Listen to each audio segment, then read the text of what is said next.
Hey, what's going on, everybody? This is Kenton, Hornbeck, co-host of the BeckDeck podcast, coming to you live here on a Sunday afternoon, joined by my co-host via Riverside, Logan Decker. Logan, how are we doing this week? Doing good, man. You know, it's been enjoying some great weather down here, 70 degrees, peeking its head. It's the benefits of being in South Carolina is that your winter month is at least a month shorter. Played a little bit of golf earlier. I'm not good at golf, just getting into it, but it was fun. Played better this time than last time.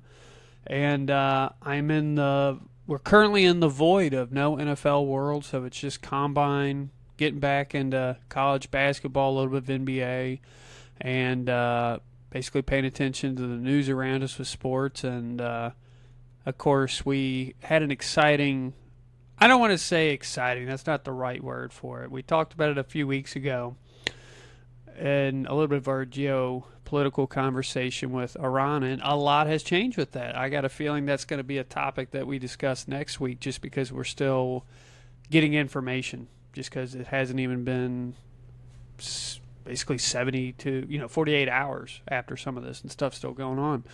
But no, overall, can't complain. How about you, man? Cold, dealing with some health stuff, nothing crazy, just dealing with some health stuff, and living my life. Now, I hate having to, react to the Iran stuff right off, the rip, but like you were saying, we're going to have a week to kind of let it marinate, which I think is good for us on this podcast. We both, I'm sure, have plenty of thoughts, but I was like, wow, they actually did it. I shouldn't be too surprised, though, because, and I don't want to get into, a huge conversation about this, but, I couldn't believe it. I was like, oh, we actually literally did it.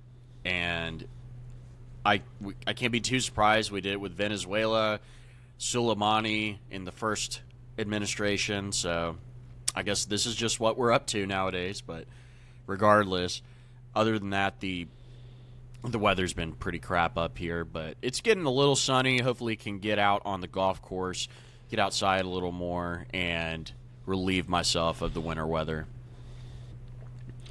I feel it, man. It's nice to be down here. That's for sure. The first topic we wanted to dive into, we touched a little bit on it last week, and, I'm going to let you open up with it because a tweet kind of inspired it.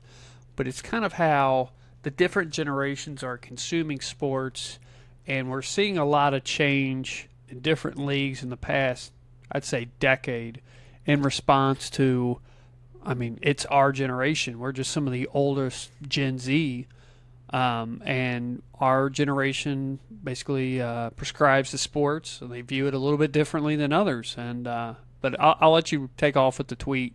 We'll open it up and go from there. So I got triggered on Twitter, and I felt like I had to give a reaction to this because I have so many thoughts. And again, I want to preface this by saying you can feel however you want about the consumption of sports or your own personal consumption of sports. I think it's all valid. But I think this kind of attitude about it is just unhealthy, and it breeds paranoia and other stuff. So anyway, I saw this tweet. It's by at Zara Thustra 5150. Kind of one of these right-wing types on Twitter. Says, in reaction to a poll, I'll read the poll. Gen Zers are half as likely as millennials to watch live sports regularly and twice as likely to never watch. The trend appears to be only accelerating. Only 15% of Generation Alpha, the incoming cohort of teens, enjoys watching sports. That's from Ethan Strauss, who was a former Warriors beat writer for ESPN and is now a Substacker. So Zara Thustra responds to this, quote tweets it, says, another Gen Z white pill. White America's relationship with sports ball watching has gotten genuinely pathological. There's something bleakly absurd, subservient, and pathetic about a grown man spending his entire weekend wearing another man's jersey, parked on the couch all Saturday watching college football and Sunday watching NFL. But millions and millions of white American men do that just every weekend. Now, I see stuff like that all the time. It used to be millennial cringe, like left-wing types who were doing kind of ironic jokes. The friend who doesn't watch sports, who goes to the Super Bowl party and is like, yay, sports ball, or I only watch it for the commercials, that kind of person. That's been baked into our cultural psyche now for a while. I think we all kind of are used to that. I think universally as sports fans or just people in general kind of identify that type of attitude as cringe, but not malignant or like aggressive. It's just kind of like, whatever. So now there's this other flavor of it where if I think you're on the right, you're reacting to people liking sports or people watching sports or sports culture, sports fandom, and you're like, that's cringe. I could never do that. You need to be focused on other things and getting your life together. And that's a nice way of saying it, essentially. Getting your life together, whatever that means. But don't spend your time watching sports, blah, blah, blah, blah, blah, blah. Okay. First, that tweet and tweets like it, I just think are patently absurd. For the poll he's first referencing in that Gen Alpha doesn't watch sports or doesn't watch live sports. It's like, yeah, no duh, bro. Gen Alpha is like 10 years old. They're like 10, 11, 12, 13 years old. I was a big sports fan when I was that age. I was watching sports. I am not the norm.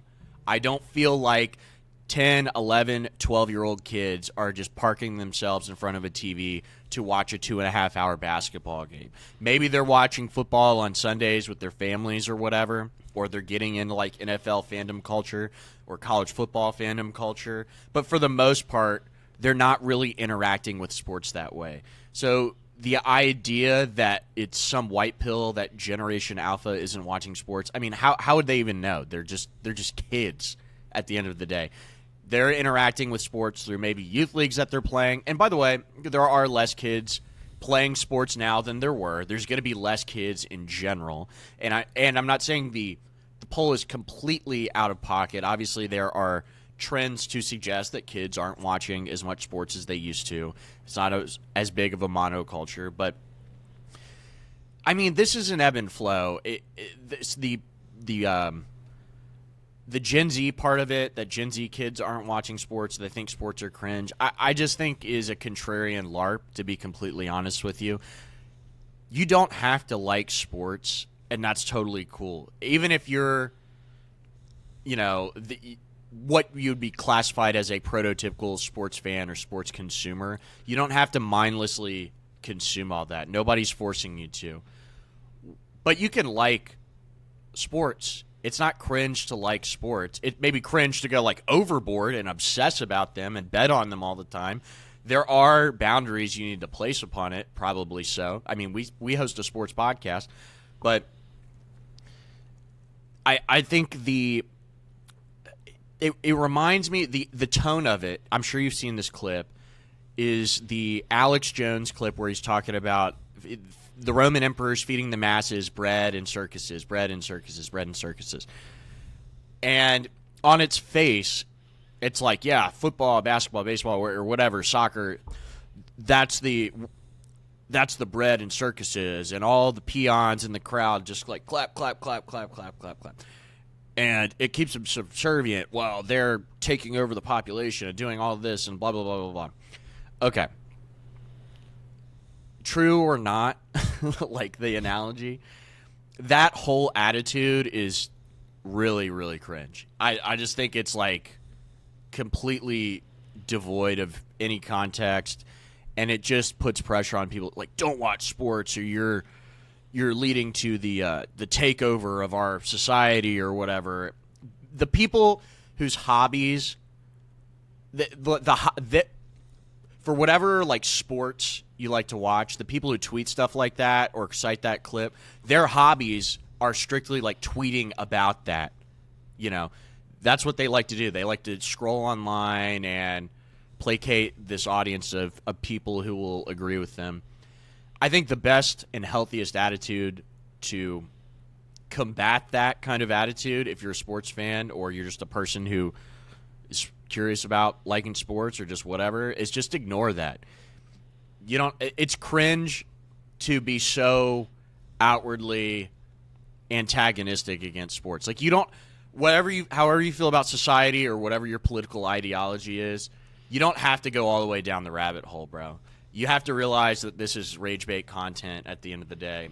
And I just wanted to speak on that because I know it is pure rage bait, but it is annoying because I feel like a lot of kids see this stuff if you're in high school or maybe you're a little younger than that, and you are high school is different than we used to be. You could see that and be like, well, I can't do this now, or I don't want, maybe I'm not fitting in, or fitting in online because I'm not think sports are cringe and bread and circuses, and instead I got to invest in crypto and tweet all the time and do all this other stuff that's just completely benign, has no impact on the world whatsoever. You're almost better off just consuming and watching sports. You're going to be less paranoid, less mentally unhealthy.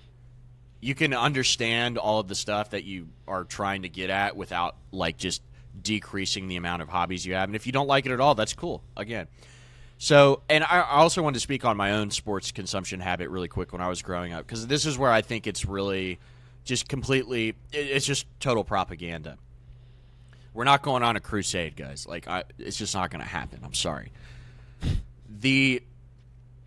I didn't watch, I watched a lot of ESPN. I watched a lot of sports content. I was early on podcasts, listening to sports podcasts when I was 10, 11, 12. I was a big sports fan. I played a lot of sports video games, but I was not mindlessly consuming a game every single day. You don't have to do that. You can pick it up and put it down like anything else. And that's what a lot of people do. Yes, there's a subsection of people you see online that maybe they're really into it, or that's part of their brand or their business or whatever, and they do that constantly, and it's a big thing for media fodder, watching sports and talking about sports. So maybe you're overexposed to it and you don't like that element of it, which is completely fine. But speaking for me personally, I was not watching a game all the time. There would be weekends I didn't watch football. I'd go outside and do something else. Going outside, by the way, something these people don't really do a lot of either. But I just think it's so annoying and cringe, and I just hate that, younger generations, they can have their own opinions, and I think that's cool. It's like the drinking thing with Gen Z, where they're Gen Z doesn't drink as much. They don't watch sports. They're not dating as much. To me, what are they doing? What are they doing? They're not doing anything. I feel like older generations used to be man, I wish I was a kid again because they have all this cool stuff and all this cool tech. And I know I'm only 10 years removed, but I don't look at the kids nowadays, 15, 16, 17, whatever. Kids are in high school or kids are in college. And I don't ever feel man, I wish I was them. I feel like it's gotten significantly worse, significantly worse. So that's my 2 cents on the kind of the right-wing equivalent of the millennial sports ball guy. That's kind of my rant. What do you think about that opinion? And I'd love to hear your take. I think so. You threw out a lot of different memes with it, a lot of different analogies with it. One of them that popped in my head is, and you've probably seen the meme where it's like a bell curve graph where it's goes up, comes down, and then right in the middle is you shouldn't watch sports, blah blah blah. And then you got yes, dude, yes. It's the IQ scale where it's you got somebody who's a box of rocks, and then you have somebody that's got the Jedi robe on, and they're both watching sports is awesome.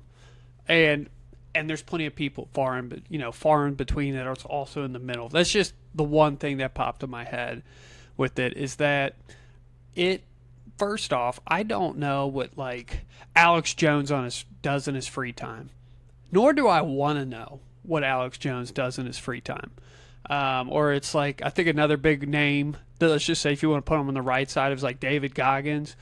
But David Goggins is a psychopath where he's like, you're not allowed to listen to music if you exercise or lift weights. And it's like, I mean, I'm not against that, but but he's like offended by it. I'm like, listen, it's no matter what type of media that you consume in sports, just enjoy it. I think the big difference is if you want to, you're bringing it about all the different generations with it, is that, with first off, Gen Alpha, why are they even being included in any type of viewership statistic at this point? It's dumb.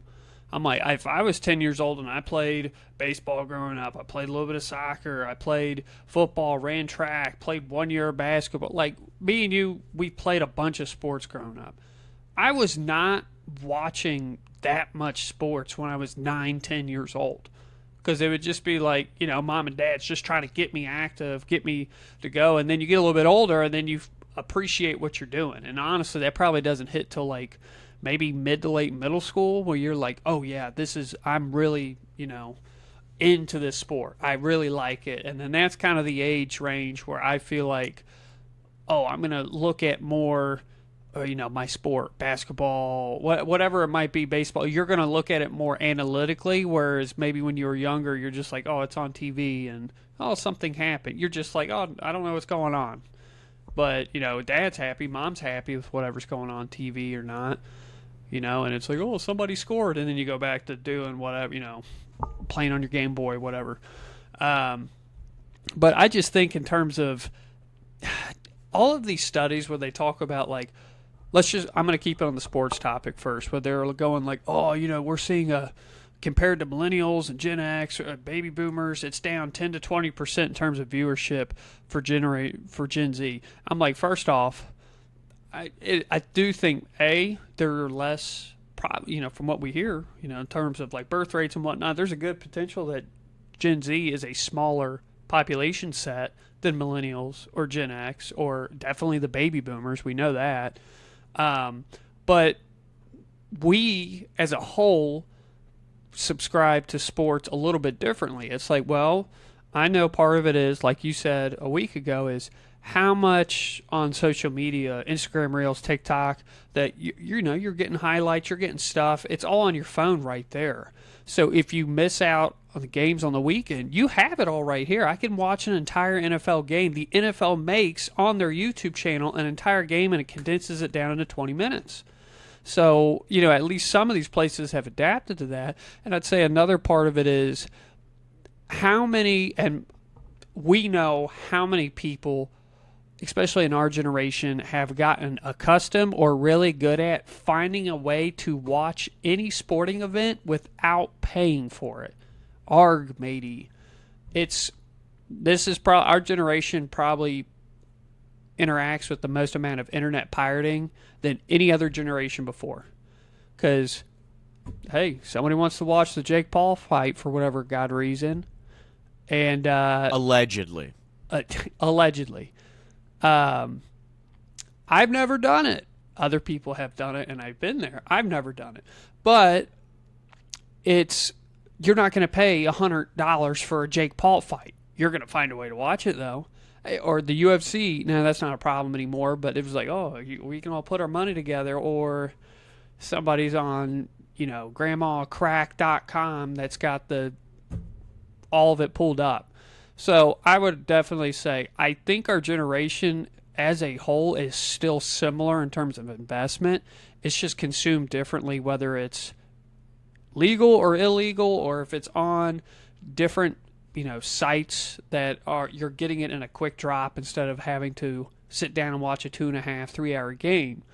And I'd say another part of it is just because, especially with, this is going to be Generation Alpha, we've already seen kind of a split with Generation Z, is that I do think that potentially there's a lesser chance that there's like a community of it, if that makes sense, to where it's, hey, our generation drinks less alcohol.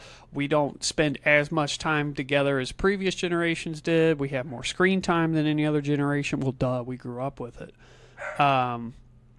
So there's not as much as, let's just say like this, and just in terms of the TV viewership down in South Carolina where I'm at, almost everybody is a Braves fan for baseball because that's the only baseball team they had on TV consistently in the 80s and the 90s. Because the Braves owner owned had a large deal or owned part of the TV networks here. And now it's like I ask anybody that's in our generation, when I'm at work and, they're an athlete and I'm working with them and I'm, hey, who do you root for? I hate that 50% of the time the answer is the Kansas City Chiefs for football, but there's not as much as like, oh, I root for the Carolina Panthers because they're an hour up the road, or I root for it. So you're kind of seeing, I think, a lot of the youth that are interested in sports, they're not as vocal with it, online, which is funny enough because everybody thinks we're the online generation, but it's one of those, it's like, I just, I keep it to myself, I tell who I root for, it's more personal conversations, but I'm also not the, I'm not the total investment idiot that's putting out there on social media, like trolling people going around. Now, there's definitely people that are, but I feel like, at least from my perspective, and you can probably maybe see this too, is that it's people that are older than us that are causing the issues on social media in terms of sports dynamics. Not always, but anybody in our generation at least is behind a secondary account, if you want to call it that. But I think that you should, whatever you do to relax or enjoy, do it. Who gives a shit? Whether that's watching sports, whether that's sitting on the couch like me sometimes on a Sunday, and I'm on the couch mostly, let's just say, all for the 1 o'clock games. I'm up and doing a little stuff during 4 o'clock, and I watch the Sunday night games. But at least for football, it's easier for me to justify because it's like, well, it's 3 days out of the week, and most of the time it's later in the evening or it's just all day Sunday, which I get everything done on Saturday. And I'm sure with, basketball and baseball, you don't watch every single game. It's just when you have the time to do it and you don't have anything to do. So it's one of those where don't ever let some type of political mindset, whatever side it's on, judge you and justify you on what you should and shouldn't do in your free time, because God knows what those people do in their free time. And I guarantee you are way more, stress relief mode than they are when whatever they do. Guarantee it. You can turn your brain off, watch some sports, enjoy it. It's a conversation piece at work, with family. It's something that can bring people together, whether that's rooting for the same thing or rooting against each other's for whatever inspirations or that you want for your team. I've found that sports are a great way to connect to other people. Even if somebody else isn't a fan of said sport, there's always something, whether, I got a family member, or, maybe it's not the sport that you watch, but you wouldn't believe how many people were into the Winter Olympics, where I was working, where it'd be like somebody who's got 50, that might be a little bold, 40 years on me. And they're like, "Did you watch the figure skating last night?" I'm like, "No, but tell me about it." Everybody finds a sport to some degree that they really enjoy, whether that's every Sunday or every 4 years or whatever it is. So it's a way to connect. You should enjoy it. Who gives a shit about anybody else's opinion? And I want to add 2 points. And before I get there, I do want to agree wholeheartedly that who cares what people think about what you do in your free time. Sports is probably, as a guy, one of the healthiest things you can do in your free time. Guess what? And I know you do this too. We both have girlfriends. You have a wife. We both have full-time jobs. We're both working out, doing stuff, and watching sport. We have plenty of stuff to do. It's not that I'm getting fat because I'm not going to the gym because I'm watching sport. It's like, dude, we do all of this stuff. It's just hilarious. It's such projection. And then I want to add too, the community part is totally true. It is a social glue, especially among guys. And I think the attitude exuded in tweets like that don't really grasp that, and if they think it's cringe or they don't really care for it, that's fine. You can connect with other dudes like in a like a friendship type scenario with like video games or other things. That's just the way it is. For me personally, I found like the easiest way to talk to people, make friends, is through sports, because it's kind of a universal language among a lot of people. So it's a good way to have community. And what you spoke on a little bit earlier with Gen Alpha is the atomization of sports consumption. And maybe they're more insular about it when they consume sports because it's device-based primarily, and they spend a lot of their time on their devices. And we'll see how that changes everything. But there's nuance to all of this, and I just think the tweets like that demonize it or think it's cringe or whatever, I think it just lacks context. And again, it's not that you can't have that opinion or you have to like sports to be part of this like big group. You don't have to do any of that. I just think it's voicing it. It's the meme. This is what I think is really annoying about all of that is the meme of the guy like standing in the corner at the party, the like Chud Jack or the Wojak or whatever, and then there's people around him dancing. And the guy, to me, I envision the guy saying, "Bread and circuses, they don't know I don't like sports. I can't participate in that." And the people around the partying like, we know he does. We know he thinks that. He's a chud. This guy's got nothing going on, essentially. So it's the people like that have to be like validated in some way online, which is why they say that type of thing.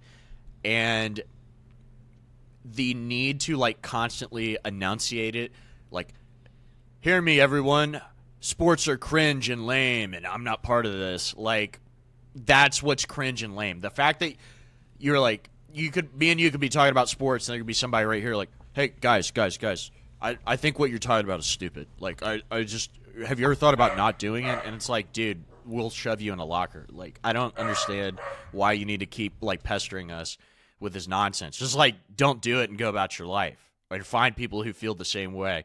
But anyway, the other thing I wanted to talk about a little bit is the kind of the funnel of influencers or online personalities or whatever who say that kind of stuff.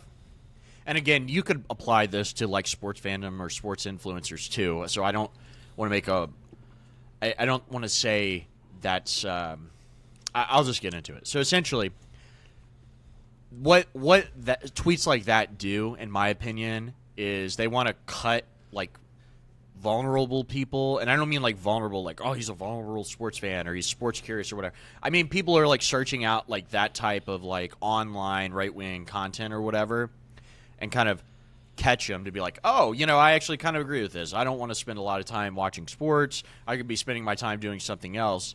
But really, they don't want you spending the time. They don't want you spending time doing other things, reading, going to the gym. That they say that's all a complete LARP for the most part. What they want you doing is spending their time They want you to spend your time looking at their shit. Essentially, they want you looking at their tweets. They want you looking at their website or watching their YouTube videos or listening to their podcast. That's what they want. They don't want you watching sports. Sports are cringe and lame. They want you consuming all of this right-wing propaganda. It's literally, and I don't want to say, it's literally like just like Fox News stuff for people who are like 15 to like 27, like literally. So instead of doing all of that, you're just constantly consuming that stuff, and it eventually, I think what people realize, or maybe they haven't realized yet, if you're in this rabbit hole, is like you kind of hit the floor on it. And there's nothing like left there. David Goggins doesn't want you to listen to music because he wants you to buy his audiobook. He wants you to buy his book. Alex Jones wants you to buy his supplements. Don't spend your money on a jersey. Don't spend your money on tickets. Don't spend your money on going to the bar with your friends or inviting people over to your house and watching a game or whatever. Instead, spend it watching my stream and then talking about it online. So just be cognizant of that. It's not a direct snake oil salesman thing, and there's things that like guys like David Goggins, like a mentality, the discipline, get it done.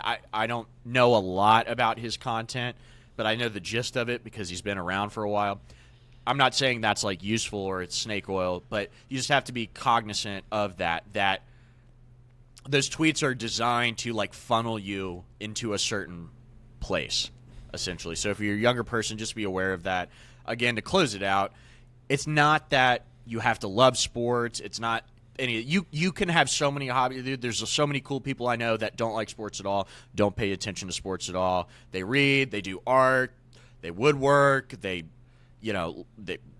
read history, they like travel. All of those things completely valid. You don't have to watch a game a single day in your life. There are people who interface with sports just strictly through video games because they like the video games, and that's totally cool too. But the don't listen to the doomers and pessimists who want to make you feel down that you shouldn't like sports, or you and your male friends shouldn't be talking about sports or whatever because we're under like civilizational attack. And it's like, dude, this was happening. The civilizational attack is going to happen whether you're watching sports or not, buddy. You might as well at least have a little bit of grounding and spend your time doing other things that'll keep you in a healthy headspace rather than being you don't want to be the Gen Z equivalent of your grandfather parked in front of the TV watching Fox News all day. And while you think it's different, it's just the same playbook. You're doing that. So just live your life, bro. That's all I wanted to say. That's kind of my 2 cents. No, I think it's a good topic, and I'm sure we have all felt that to some degree, whether from one direction or another. Maybe not a serious thought, but I've had at least one thought like that where it's like, man, I should be doing something maybe a little bit more productive or whatnot, and you got to do what it's like. Hey, did I get enough done? Cool. Can I relax for a few hours? Absolutely. It's good for you. It's good for your brain. It's good to take the stress off. So yeah, I 100% I agree with you on this one, and I think anybody that enjoys whatever you want to do, sports, video games, watching movies, being active, whatever, do it. As long as you're not being an asshole to other people, enjoy your free time however you want to enjoy it. I want to jump over to the next topic here, and I'm not going to sit here and say I am a WNBA savant or anything like that, but there's been some recent news, and I'm surprised it's not a bigger deal just on social media and different outlets, and I think there's a particular reason for it. So, basically, the WNBA is up for its CBA this year, and as of right now, they have already missed one deadline to do it, and their next deadline is set for March 10th. Now, from a lot of the stuff that I've been reading from social media and different, news sites, media sites, is that it doesn't sound good right now. And this is probably the hottest the WNBA in terms of just viewership has been in the past few years, mostly because of the college ranks having exploding basically viewership and storylines, and a lot of those players are entering the WNBA. Caitlin Clark, Angel Reese, quite a few other players that I'm just not, going to go down this huge list of different players, but they have become, whether good or bad, some household names, which is very rare for the history of this league. So what I want to do is kind of go into what it looks like on each side, where some roadblocks are, and what I think is going to happen next. So, basically, the WNBA, I should say the Players Union versus the WNBA/NBA. So let me give you some context behind this. So the WNBA is basically owned by the NBA. It is subsidized by that league. Basically, the NBA splits its revenue. Okay, this is in the men's league. Splits it basically 50-50. The league gets 50%. The players get 50%. The WNBA is a little bit different because it's almost like the numbers jump around a little bit, but you have a third-party entity that invested in the WNBA somewhere in the early to mid-life of this league, and it owns 10%. It gets 10% revenue. So there's a third party in this league, and it would say that maybe the WNBA/NBA gets 60%, and then the WNBA, let's just say, gets around 30%. Or the Players Union gets 30%. I'm going to keep mixing that up. I apologize. So basically, from the start, this is a month or two ago, the Players Union, so the players in the league said, we want to be paid the same percentage as the NBA players do. We want the 50-50 split or something close to that. The only problem is having that desire from the gate is almost impossible because you have a third party in this league. It's like, well, if you want 50%, then the league would only get 40% of that. And you really think the league is going to take less money than the players? That's not going to happen. So anyway, this is the most recent ones, okay? So basically, it starts off with the Players Union and the WNBA. They're being on the top of the hill. We want to make the same money as the men. And, of course, we all remember, Caitlin Clark and so many other players, pay us what we're owed, those type of shirts months ago. So where they're at now is that the Players Union, last Friday, they basically are starting to back down their concessions for both revenue sharing and housing. So basically, they are trying to fight for 26% gross revenue over the course of this new deal. And the salary cap would jump up to $9.5 million. Their previous offer, they basically cut it down, was from 27.5. So they wanted 50, and now they're at 26. Okay? So note the word gross revenue. They want this percentage before any other money comes out. Here's what the WNBA wants. So basically, they want to offer 70% of the net revenue over the course of this deal, which would make the salary cap $5.65 million. Basically, what does this numbers mean, Logan? So due to these percentage cuts and whatnot, it would be an estimated that the WNBA players would make 15 cents on the dollar to the NBA players. Okay? This sounds unfair off the top of the head. However, I want to say that the WNBA, since its inception, on average has cost the NBA $10 million a year. This is a league that has only a handful of seasons that it's had a positive margin in terms of income. Okay? So, for the most part, the WNBA has somehow stayed alive despite never truly making a dollar off of many of its years in inception. Okay? So here's where the difference is. So they're saying, hey, we want 26% of the gross. The NBA/WNBA, not the Players Union, is basically saying, hey, we'll agree at 13% gross. Those numbers are not close, okay? And what the players are trying to leverage here is they're trying to get this minimum salary to be raised. The minimum salary is like $55,000, $60,000 right now. To get it to $250,000, and then the average salary would be $530,000. And currently the average salary is about $110,000, $120,000 in that range. So it would be a remarkable jump up, 500%. And at one point, basically the NBA/WNBA got to a number where they could agree to get this salary to happen. But the WNBA wanted more. And what they're doing is that they're leveraging another league, if you're familiar with it, and that is, I got it pulled up here, this Unrivaled League. So it's basically the 3v3 league just for women's. And it's on True TV, it's on TNT, and that league is actually paying those players quite a bit of money to be on there. And they're making a lot of money off of merchandise and whatnot. The only problem is that since its inception, the league has already lost 60% of its viewership, basically from the start of their season to now, to this point, at the last rating check. And these are like big players. Hey, Angel Reese plays in this league. A couple other big players play in this league. And basically, when they made this deal, True TV, TNT, they have a loophole next year where they can get out of the contract. they have an exit loophole. And depending on this viewership, there's speculation that they strongly will consider leaving this.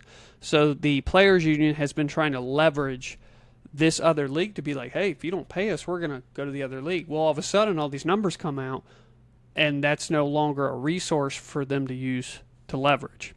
So this is where, okay, Logan, you talked a lot of numbers. You've talked about this other league.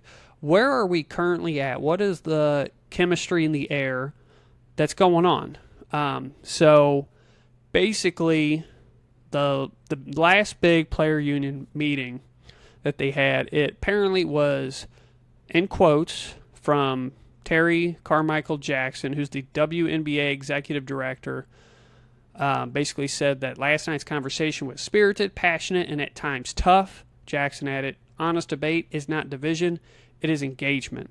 However, these are from Brianna Stewart, who is the vice president of their players union, and they were basically asking, hey, where are we at? She said, I don't know.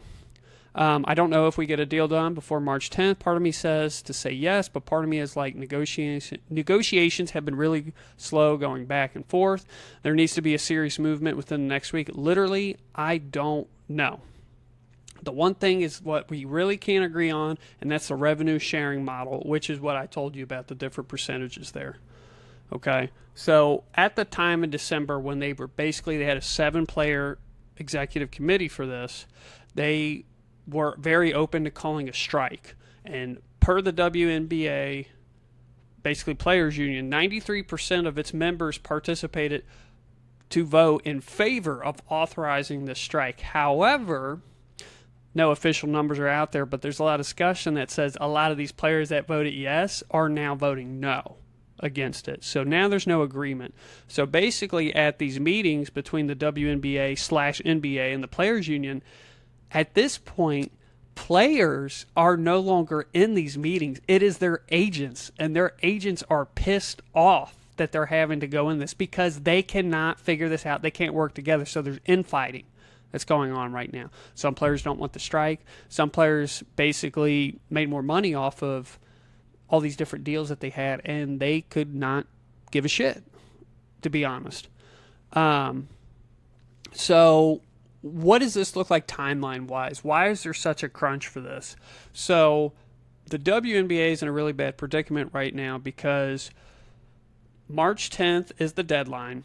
Start of April is when they have 2 separate drafts going on. So you have basically the end of March, early April, you have the end of the NCAA women's tournament. They have an expansion draft this year. They're adding 2 new teams to the league, and that's in early April. And then a week or 2 later, they are doing their standard draft after that. They have to get this shit figured out because they don't get a payroll. It's not happening. And then the season starts in May. So we are on the clock. We have a little bit over 2 months to get this all figured out here. So what's interesting is, despite all this, the WNBA is pulling more viewership than previous years, hands down. And they signed this big deal, 11-year, $2.2 billion rights deal with Disney, Prime Video, NBC Universal, including the USA Network. So to give the league credit, they are pulling money in through TV deals. But what's difficult about this process is that the NBA and the WNBA, they both have this problem where they do not do a really good job of keeping track of the records in terms of what the money revenue is like. Because anytime anybody asks, and this happens in the NBA with lockouts and whatnot, the players want more money, or they're trying to negotiate, and the owners are like, oh, we're going to lose money. And they're like, show us the money. And they never do it. So the NBA, WNBA has this money problem where they're not open with their players' unions about the actual dollar amounts. But then again, is it like that in other leagues? Probably to some degree, but I've heard this before, and I've heard that there's a higher complaint rate with this. There's not as much transparency with basketball as in terms of other sports. One of the things that they're trying to argue from the players' union, that they're also trying to get basically players that make under if they make less than 80% of a max contract, that the league will basically pay for room and board for them, which for some of the players I understand. Can you imagine if you're on like the minimum contract, you're a developmental slot player, and you're only making I mean, don't be wrong, it's not bad money to play basketball. It's 66,000 at this point. But when you have to travel and buy your own food, buy your own board, I can see that eating into that money a little bit. Basically, what is happening now is that the union, back in 2020, they knew this was coming up. So due to different, they were bringing in money from this licensed merchandise, and they're building up a war chest because they knew probably the waves wouldn't be smooth with this. So they're trying to build it up. That way they can distribute the money to the players just in case there is a lockout or the season doesn't happen. The WNBA Players Union war chest is much larger than the union envisioned back in 2020, though. So because of this new deal with merchandising and whatnot, basically they have a war chest of, it looks like about $4.75 million. I'm wrong. Double that. $9.25 million in this war chest. So, and what the Players Union is actually telling a bunch of players right now is that, hey, you need to prepare for a lockout. Save money. They're telling their players this. And the problem is, it's not the Caitlin Clarks, the Angel Reese, the big names. It's the majority of the players that, let's just say, are making those substandard contracts or not making the average, is that, yeah, they make some good money, but if you can't work at all, they'll probably go work somewhere else, right? Make some money, keep their family, support their lifestyle. So what's interesting is, if this lockout were to happen, and let's say they don't play for a year, how many players would come back? Because they have a year off and maybe they like their other job better. They're making more money, or life. You don't train for a year, whatever it might be. It's just, I wanted to put basically a microscope on the situation because I've never heard of a lockout being so far apart between two separate leagues and the condition of it where it's like, oh, this league hasn't, for the most part, generated any type of revenue, positive revenue for most of its inception. It's supported, it's subsidized by its parent league. If, let's just say if the NFL had a league like this, let's just say the USFL, and if the USFL was not churning a profit and was not developing players for its sport, the NFL would shut it down without a second thought. After a year or two, this would not be a long experiment. What the controversy is, and we all know this, the elephant in the room, is that this is a women's sport. You can make the argument it is the biggest women's sport in the U.S. that I would say is on a, let's just say, consecutive, it's on TV. But the problem is that I feel like college women's basketball is more popular than WNBA. And I can make the argument that potentially when it's softball in college, that might be more popular than the WNBA as well. I don't have numbers to back that up. That's just the feeling that I get, especially since I'm in SEC country. These people love their schools down here in terms of any sport. So I just wanted to put that out there because I think, depending on what your opinion is on different players or the league itself or just in basketball in general or the women's rights movement, this is a very interesting topic, and I honestly think they're so far away, and the NBA is seeing decrease in viewership and money as well. They're feeling the pressure, and they're like, well, how do we make up some of this money? How do we save some money? Because they're at a point where, like, hey, we have seen profits the past couple years, but how much of that money are we willing to give up to basically subsidize this, to continue with this new contract? So basically, and this is where I was talking about like the WNBA, the NBA, when they say that they will lose so much money because of this new deal that they're trying to work on, they were saying if we accepted some of the deals that they've been offered, that they would lose $400 to $700 million basically on the league's aspect to make this happen for further subsidization. I don't know how realistic those numbers are, but I know for damn sure the NBA is not going to do that. So it's one of those things where if I thought this was like, let's just say the G League, a men's G League, this wouldn't be in the news. it would just be shut down. But because it's a men's league supporting a women's league, now there's an extra layer to it. And that's obvious. So I'll get off of my soapbox here, just kind of explaining the situation. But I don't think it's going to end well. I think there's going to be a lockout, and I think this could be one of the worst things for the WNBA to happen if they're trying to keep this league going and continue this momentum. I'm interested to see if there is a lockout, who blinks first in these negotiations. Do the players blink first, or do the ownership? Because it seems to me the negotiating power is more so on the side of the owners at the moment. They have all of the data to back it up. Now, the players have kind of caught lightning in a bottle a little bit with their recent popularity through the Caitlin Clark, Angel Reese rivalry. Caitlin Clark is one of the most famous female athletes in the entire world, and that has to count for something. She's got a Nike deal. She's in Gatorade commercials. She is one of the greatest college athletes, period, of all time. And she's brought a massive bandwagon of fans along with her to the WNBA. Angel Reese on a lesser scale, maybe a little bit. And there's some other famous players that have kind of built their own audience within the social media ecosystem. All of that's important. And I think what it really comes down to, like I was saying earlier, is who blinks first. And I think the players blink first.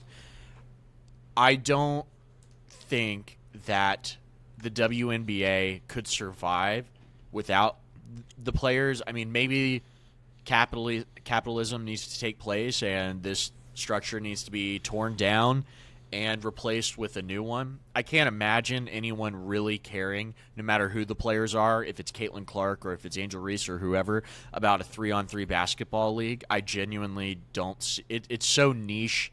It feels like Power Slap or something. It doesn't feel sanctioned. It doesn't feel dignified or legitimate. It just kind of feels like a circus act, in my opinion.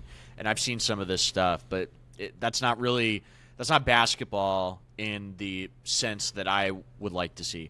However, I will say this as a caveat, is that, with the WNBA, although they've been doing a little bit better, they've been running out regular basketball for 20, 25, 30 years or whatever.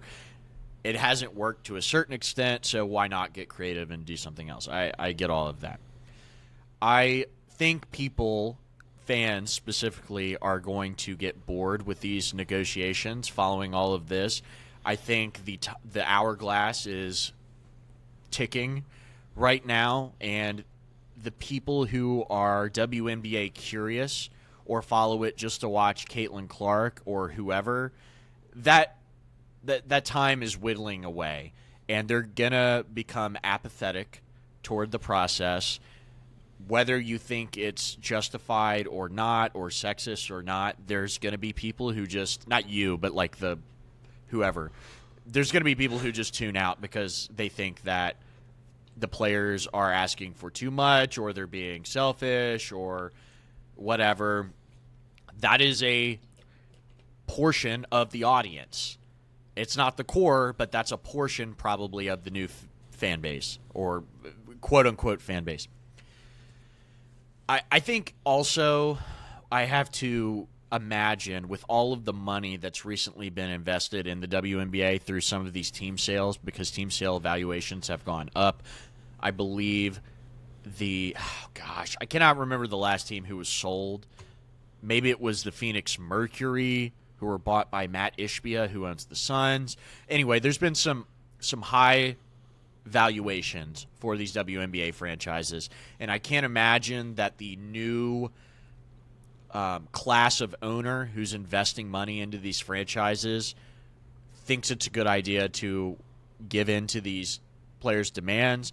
But also, I can't imagine they'd just be willing to let their investment wither away like that, with the league potentially collapsing because of this. Also, I know I don't want to do the thing and just relate it to baseball, but baseball has a lot of precedent for a lot of stuff that's going on. NFL too, because they had a labor negotiation, I believe, in 1983. the one that's fresh on my mind is the 1994 Major League Baseball strike, in which baseball it was kind of coasting a little bit, if not becoming a little mundane, or people weren't tuning in as much, they weren't caring as much. And the strike in 1994 canceled the World Series, which made a lot of people upset. Was it a strike or a lockout? I think it was a strike. Whatever. They canceled the World Series. Fans were upset. It took a few years for Major League Baseball fans to come back via the Mark McGwire, Sammy Sosa home run chase that kind of galvanized the sport once more. They kind of coasted off that until they reached another kind of low or lull of apathy among the fan base and the broader public, which they've now since have started to recover from. But the thing that's different about what happened in baseball in 1994 as opposed to what's happening in the WNBA and could happen is that baseball had a built-in generational fan base, essentially. It was a larger sport. It generated more revenue. That's all obvious. But the fans were more probably prone to coming back, where I feel like the WNBA fans are kind of, the quote-unquote fans are more transient, or they follow through social media specifically. They want to know the storylines about Caitlin Clark or Angel Reese or Asia Wilson or whoever. And I think if they lock the league out or there's a strike and it lasts too long, people are just going to go away. The league could collapse, but I think those people are just going to go away, and they're not going to really care that much besides the storyline or the proposed news entertainment value of something like this happening. A lot of people don't like the WNBA in general, and I think that will just give them a reason to, dunk on the players or dunk on women's basketball or dunk on the WNBA. We'll see what happens, but I think this could be catastrophic for the league, and these labor negotiations failing to move forward in a productive way could really, really hurt women's professional basketball as a whole in the United States. And I don't think college is going anywhere. And the other thing, I just want to add really quickly about the college part, because I think that's where the fans are. That's where the real fans of women's basketball are, in my opinion. Not that you can't be a real women's basketball fan or a basketball fan and love the WNBA. More so, I mean the pageantry, the collegiate nature of all of it, the schools, the brand, the kind of folk hero storylines. That's why Caitlin Clark was so popular, is because she was essentially an Iowa folk hero, living out, her becoming one of the best players in basketball in front of everybody's eye. That's why she was so popular. And I think people are drawn more to that rather than the kind of corporate facade, manufactured media creation of the WNBA more so.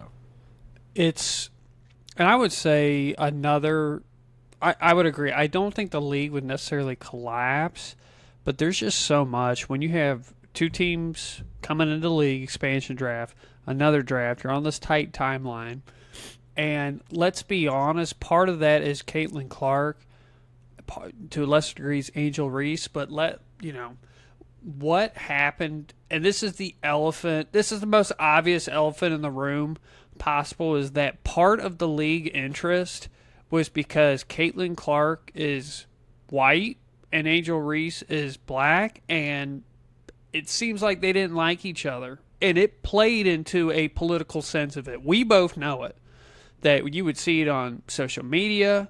You have basically the female version of Larry Bird coming out of Iowa instead of Indiana, and then you have Angel Reese coming out of LSU. I mean, you got to think even Barstool was coming out calling, the head of Barstool, which is not surprising, but I'm like, this got national attention at college because of how these two players interacted with each other and the attitudes of these two players. This rivalry, and it came up in the WNBA.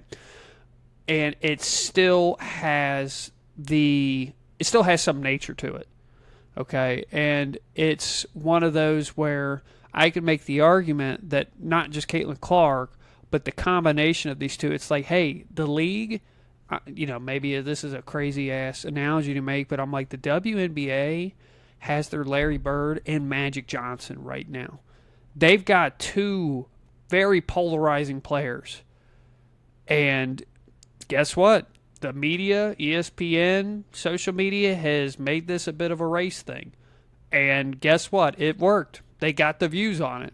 They got it to work. And this is where the WNBA, I'm like, you guys got to figure something out. But it's so hard because, despite any other, you said the 1994 baseball lockout, you've had negotiations with the NFL in our lifetimes and other sports.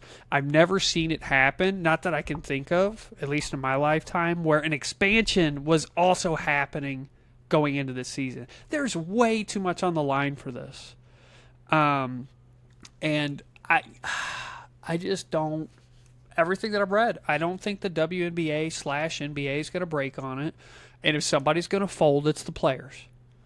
And they said we have till March 10th, and maybe they might have one more deadline after that, but they got to get something done because, I should have taken a screenshot of like the specific dates that are coming in, but they got to get this done, I would say, before March Madness finishes. So you still have time, but you got to get this shit set up now. The quicker the better. Everything is going to go smoother because you can't bring in players to negotiate. You're not going to have players at the facility. You got your training camp, all of that stuff.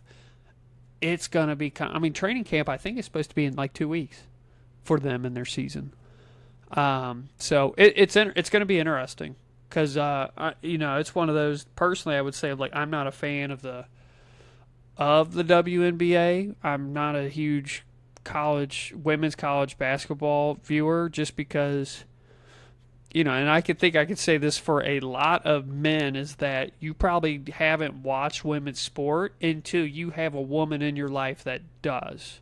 Or you have a daughter that plays basketball and she's watching it, so you watch it with her and then you get used to it.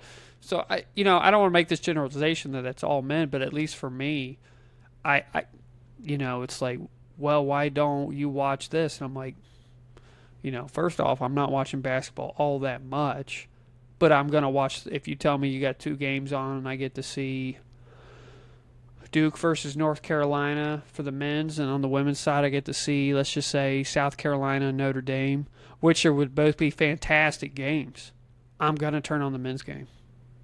I think you're in the same boat there, unless, you have changed your fan avidness on me, which, hey, might happen. That's just me, though, and I think that's probably 95% of guys out there. Not that I think that some of it's not necessarily, I'm not saying it's bad basketball. It's just, if you want to talk about WNBA viewership, how do you get more people into it? Get more ladies into it. Get the women watching it more as well. So I think the sports leagues understand that the way to grow market share among the general population is to get more women fans involved. The NFL has really went hard at this in the past couple of years. Past decade plus. They've really marketed toward the women fans, and I think it's worked totally. I think the NFL is the premier organization at doing stuff like this.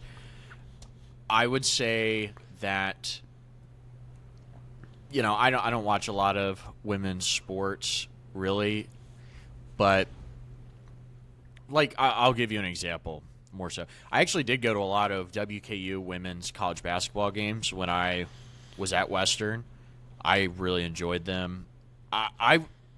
My fandom is not really contingent on the male-female thing, is more the brand or the program that I am attached to. How good are they? And Kentucky's been pretty good. I'll watch them here or there. I watched a couple Iowa games when Caitlin Clark was there. But overall, it's not really... Oh, and I will say, you brought up, by the way, softball earlier. So shout out to college softball. College softball rules I'd rather watch college softball than college women's basketball, honestly. It's entertaining. I I'll be honest. 150% endorse college softball. It's a great sport, and it's really fun. And I wish baseball, Major League Baseball, would take some more cues from women's softball on enthusiasm and, just being hype and everything like that.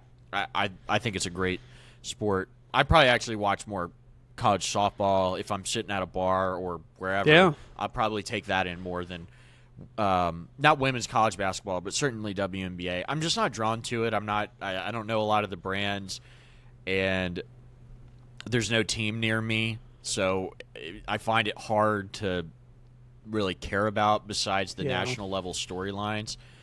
And that's kind of where I fall on the fan spectrum. I just think that it would be devastating for the league, and it would squander a lot of momentum that they'd built Absolutely. up. That's the main issue here from a business perspective. David Sampson, I think I brought him up on the podcast previously. He has a podcast. He's a former Florida Marlins executive who talks about sports business a lot. And from his perspective, he thought there was a chance – this is just David Sampson's opinion – he thought there was a chance the league could collapse if these labor negotiations failed. I mean, there are options for these players too. They could do the 3-on-3 league. They could go play in Europe. I think there are options for these players, certainly the higher echelon players. They don't necessarily – they both need each other, so it'd be like, hey, can we just work this out? And honestly, I mean, I don't want to get in all the numbers and everything. I mean, people could rebuke it or whatever. I mean, I'm not a CBA negotiator, but I guess women's basketball players making $66K or whatever the minimum is. I mean, you can give them a little more than that, right? But I don't know. And I don't mean a little more. You can give them more than that, but some of the stuff where they're well, we should be paid in the split like the men. I mean, come on, I don't know. If the NBA wasn't so flush with money, you could be with these TV deals. You could argue that their contracts are a little wonky too. Let's be completely fair here, and it remains to be seen going forward how healthy the NBA as a whole is going to be as a league. So, with all that being said, I think it would be devastating for the WNBA to not agree and the players to come together because they kind of mutually need each other. And I don't think it would be good for women's basketball as a whole in the United States for all of the premier women's players professionally to go play overseas in Europe because there's just less exposure. It'd be like if college baseball was super popular for whatever reason, and there was no Major League Baseball, and all of the best players were going to play in Japan or Korea, which, by the way, are great leagues. I love and respect both of those leagues. But, you would never see them, and I think that would, besides on social media, I guess, so that would hurt the brand. I don't know where these I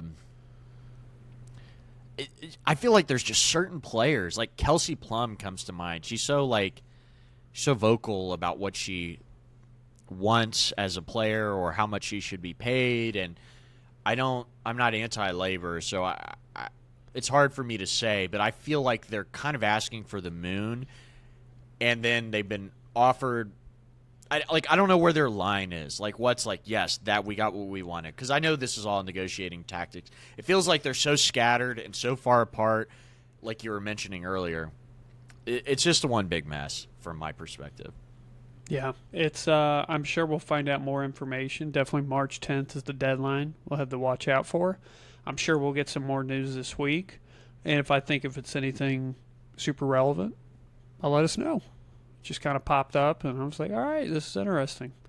So for our last segment today, I decided to make a little bit of a debate time. It's game edition with the NFL. So what I have, at least for the first part of this, is that I have made 6 or 7 sets of a player A versus player B. So what I'm going to do, Kenton, is I'm going to basically say player A has this stats, player B has this stats. It's a blindfold pick. Pick player A, pick player B. And I'm not choosing like super obvious ones where it's like, let's compare Michael Penix Jr. to Josh Allen. These stats are very minimal, and what I want to do, the goal is to be like, wow, that's surprising, comparing some of these names, or that shows like the type of season that they've had, and maybe they didn't have the NFL media coverage. And I sat down maybe for like an hour yesterday just taking a peek at this stuff, and I just threw some up there. So I want to see. So what it will do is I'll present them. You'll pick a player, and I'll be like, maybe if you have any guesses on who this player might be. We'll see how much you've been looking at the stats recently in terms of this last season's in-season finishes statistically. I'm excluding postseason because then that would tip it off a little bit more. All right, any questions? Let's do the Does Kenton Know Ball test. Yeah. It's all right. I hey, love man. This. I love you can do this. You can do it to me next week. So player A, and I'm going to round some of these numbers up. That way it sounds a little bit smoother. Are you going to let me know the position or? Yes, Okay, I will let you know this. It'll be obvious once I say some of the stats. It's like, hey, player A for this first set has 3,900 passing yards, 25 passing touchdowns, 11 interceptions, 350 rushing yards, 5 rushing touchdowns. Okay. Player B also has 3,900 passing yards, 27 passing touchdowns, 7 interceptions, 388 rushing yards, and 3 rushing touchdowns. So I would say, hey, passing yardage is the same. Player A has 2 less passing touchdowns, 4 more interceptions, but has 2 more rushing touchdowns. Okay, so the stats are very similar. If you want, I can repeat it. Repeat the first one. Yeah. So the first one, player A, 3,900 yards passing, 25 touchdowns passing, 11 interceptions, 350 rushing yards, and 5 touchdowns. And then you are muted, just in case. I don't know if you're talking out loud to think to yourself or if you got... Okay, sorry, I didn't realize I was muted. So the first 3,900, 25 and 11, 5, and the other guy was 27 and 7. Yes. I'm going to go with actually player A. I think player B may be slightly more efficient, it sounds like, but player A may take a little bit more chances and is slightly more mobile. Is one of these players Caleb Williams? One of these players is Caleb Williams, and that is player B. So that is not the player you have picked. You have actually picked. Any guess before I tell you? Initially I was thinking maybe Sam Darnold, but I think he threw more passing yards. 4 more passing yards. You have picked Bo Nix over Caleb Williams. Yeah, I wouldn't, and if I had to redo that in a vacuum, I definitely would prefer having Caleb Williams to Bo Nix. But I would say I'm not upset with having Bo Nix. I mean, maybe I think there's cap ceiling there, but overall, I think he's pretty solid.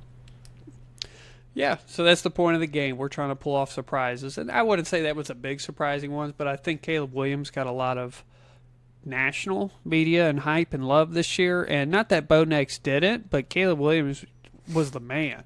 You got to see him transcend Ben Johnson. And, Bo Nix, he's on this team that's got this great defense and might have had a little bit more help, but statistically, pretty damn close. The rushing yard is just the one that kind of caught me off guard because I knew Caleb Williams have it, but Bo Nix, I was like, wow, 350 on the year. Well, they're both pocket passers that have a little bit of mobility. I think Caleb really shined more in. I feel like Caleb had more memorable moments certainly than Bo Nix this year. It's interesting. They're both second-year guys. I again, would rather have Caleb Williams just in general. But, yeah, that's, I guess, Bo Nix. I'm not upset at that. I'm not upset at No, I don't think you should that was be. interesting. That's solid. All right, so this next one, I'm only going to include passing stats. Okay, so it is quarterback. Player A had, if I round it, 3,600 passing yards, 22 touchdowns, and 11 interceptions. Okay. Player B had 3,400 passing yards, 23 touchdowns, and 8 interceptions. I'm going to give you a special caveat. You know what? Before, I'm going to let you pick, and I'm going to give you a special caveat with it. Not it should influence your choice. I'm going to go ahead and tell you. These players did not play a full season. I was going to ask, were these players' seasons shortened? But they did play the same amount of games. So, I mean, to me, looking at this without any context of the advanced stats, it kind of feels like a wash. I mean, player B, just on its face, with 2 more passing touchdowns, less interceptions, I'm gonna take player B, I guess. Okay. Any guess on who any one of them might be? Let's see here. Is one of these players Jalen Hurts? Nope. I guess Not a bad guess. He played a full season though. Yeah. I think. I'll let me have one more guess. The quarterbacks were weird this year. Is one of these players Jordan Love? No. Okay. All right. I'm out of guesses. Player B, who you have chosen, is Jacoby Brissett. My man, former Colts starting quarterback. And player A is former NFL MVP Patrick Mahomes. That's a good one. That's a good one. Obviously, you'd take Mahomes, but Brissett had a sneaky good year, efficient down there. That was a setup. I looked at those stats, and I was like, ooh, okay, this'll get some people. Jacoby Brissett did have a really good year. It was just he was on the Arizona Cardinals. He only won 1 game during that run. But I would have never say it was Jacoby Brissett's fault. I mean, they had no running game, and that defense was horrid. I'll tell you, though, in fairness to the selection of Jacoby Brissett, and these players are not equivalent whatsoever. I want to make that abundantly clear. But Patrick Mahomes had a terrible season. And, in fact, when he was healthy, he was not playing well at all. So, yes, their careers, their stats, their accomplishments, they're not comparable whatsoever. Patrick Mahomes is a definitively better quarterback than Jacoby Brissett. However, this year, I think you could definitely argue that Jacoby Brissett was a better quarterback than Patrick Mahomes. And even though it didn't result in a lot of wins, he's kind of playing with, a concrete, he's like out there playing with one leg or something. Like the Arizona was so bad, like you were saying, it's not necessarily Jacoby Brissett's fault they were losing a bunch of games. That team was a dumpster fire. Jonathan Gannon got fired at the end of the year. Kyler Murray got benched. A lot of stuff happened. And I will say this, too, because now that I have the opportunity to talk about Jacoby Brissett for a second, I was always a massive fan of his. I was really excited when we had him at quarterback, even though I didn't think he was going to be, like, amazing or he's efficient. He makes the right throws. He's a locker room leader. He's a good, pocket passing quarterback who's smart. He's been in a lot of quarterback rooms.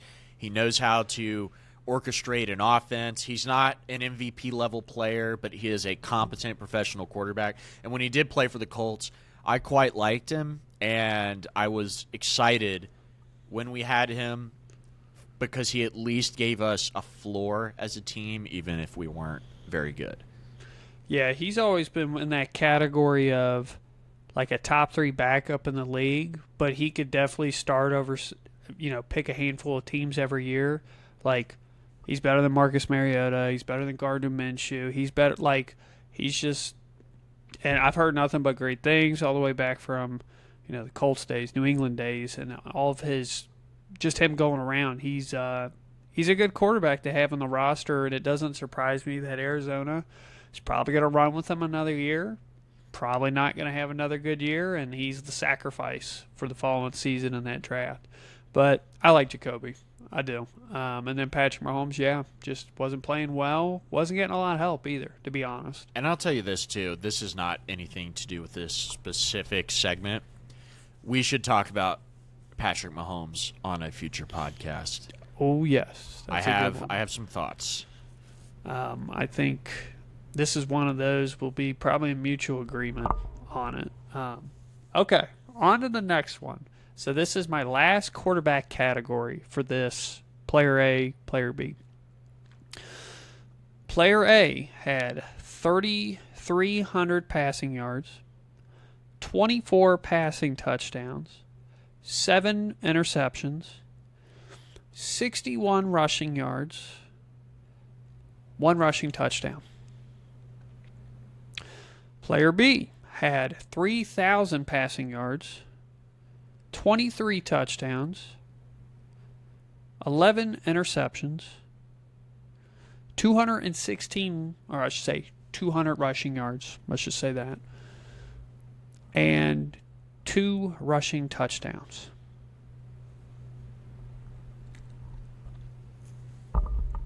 Any guesses, any picks? I'm going to take player A in this situation. As far as guesses, oh gosh, it feels like such a wash here. 24-7, it's a good ratio. I mean,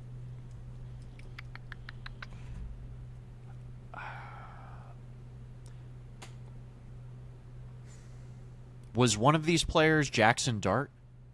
No, not a bad guess though. No. Is one of these players Bryce Young? Yes, it is. Okay. And those that are is my guesses. Okay, so you did guess one of them right. Bryce Young was quarterback B. You have selected quarterback A, who is Aaron Rodgers. Yeah, I'll do that all day. Come on. Yeah, I just thought, I like to put that one up there because, Aaron obviously has a little bit more passing benefit, but I was curious to see what you would do about the rushing yards there. And I think, and I'm in agreement where it's like, I still think I trust Aaron Rodgers more to have a better season than Bryce Young does at this moment. And what does that say about Aaron Rodgers, and what does that say about Bryce Young?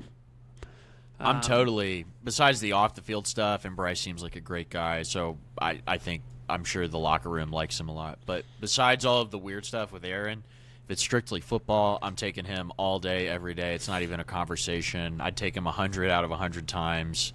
He is one of the best quarterbacks ever. And even if you remove all of the legacy stuff and give me the past 3 seasons, 2 with the Jets, 1 with the Steelers, and 1 shortened essentially the entire year by the Achilles tear, I'm still taking Aaron Rodgers. So, and I guess I'll use this time to comment too on quarterback rushing. I think it's largely overrated. I think that it is beneficial. The touchdown stats can be a little deceiving, I guess, in a way, because a lot of the rushing touchdowns, they could just be goal line punches. I actually think Jalen Hurts is a little bit underrated in his usage in the Philadelphia offense. Not as a passer, because I know that leaves a lot to be desired, but he essentially operates as another fullback, and his ability to move the line of scrimmage in short yardage situations. I know it's the offensive line too, I don't want to say, but like having that leg drive, him being that kind of player, putting in all of those rushing touchdowns, I think is honestly underrated by a lot of people and fans.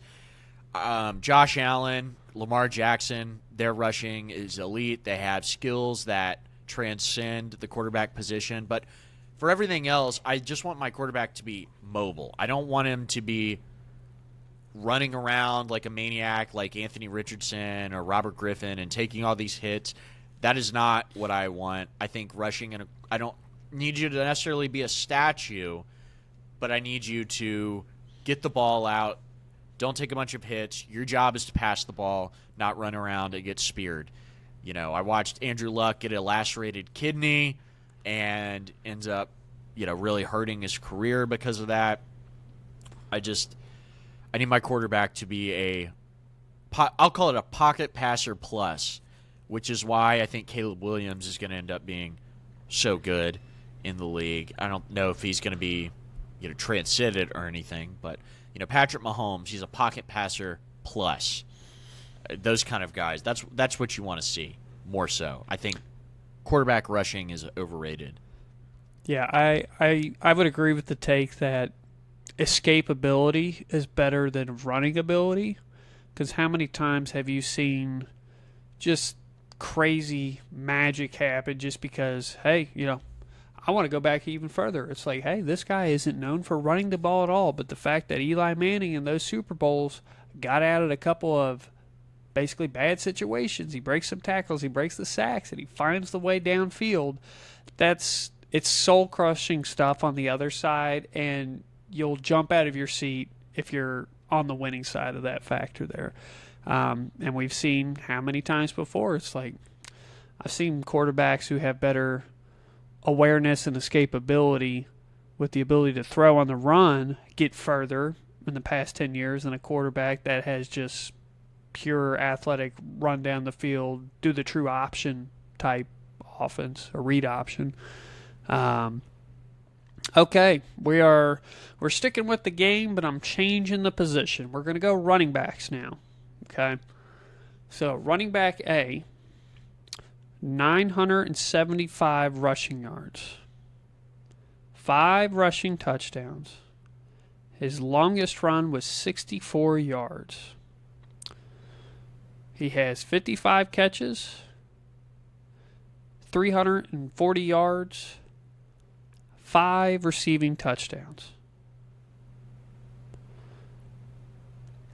Running back B had 910 rushing yards, 9 rushing touchdowns. His longest rush was 69 yards. He's had 35 catches for 220 yards and 1 receiving touchdown. So statistically, even amount of touchdowns. One's just a little bit more of a split, 5 and 5 versus 9 and 1. A little bit more catches for 1. So you tell me what your thoughts are. I'm going to take player A. Is one of these players Ashton Genty? You are correct. Player A is Ashton Genty. Any guess on player B? This one's going to surprise you. Is it Saquon Barkley? Nope. Okay. Let me have one more guess at it. Derrick Henry? Nope. Oh, come on. Don't do the king like that. He's got more rushing yards than that. He did come on at the very end there. He didn't have a very good season. This is a rookie classmate of his. This is Travion Henderson. Oh, all right. I'm really glad I selected Genty. So what's funny is that, like, Henderson coming out, what did everybody talk about? Like, oh, he could be such a good pass catcher, put him out. He's so speedy, so quick. And then Henderson ends up with the 9 rushing touchdowns. And Genty ends up with the 5 receiving touchdowns. Not that Genty couldn't have been like that, but definitely Henderson with the preseason hype. They're like, oh, my God, they're going to use him all over the place. He's going to be like, some of these other historical New England running backs like White and, who's going to be the Danny Woodhead role and get all these catches and stuff. And then it's basically a flip-flop. Now, you have what I also wanted to put in this situation is that despite basically, I think from everybody, the disappointment in Ashton Genty's rookie season, he still almost had 1,000 yards. He had double-digit touchdowns combined. He didn't have that bad of a year behind one of the worst offensive lines in the league. And I hope they Kelly patch calling it the up. plays. Yeah, Chip Kelly calling the plays is not very helpful. Send that guy back to college. He had his second chance. Don't bring him back. So I thought that was a little fun one there, just to be like, okay, that's me guarding Genty there a little bit. I love him. I still think he's going to be the man. Just think went to a team that wasn't ready for him. I had Ashton in fantasy this year, and he was largely frustrating, but he did have good games, and I don't regret taking him necessarily. but I still think Yeah, he's going to you be. do. I mean, if I drafted him second or whatever and took a better player and didn't have Brian Thomas Jr., I would be probably pretty. I'd be okay. I probably would have been like 500 at that point or something. I would say he probably did. If you're looking at just a fantasy aspect, third round, I think you would have taken that. He's your RB2. But guess what? Nobody drafted him to be their RB2. That's right. He didn't have the fantasy. I thought the Raiders were going to be better than they actually were. I actually subscribe to the fact that I thought the Raiders, which in hindsight it just sounds ridiculous because they're horrible. I thought they were going to be more competitive. I thought they had some pieces, and Geno Smith wouldn't be that bad. But Chip Kelly, I underrated that. I underrated Pete Carroll's age in terms of putting together a locker room.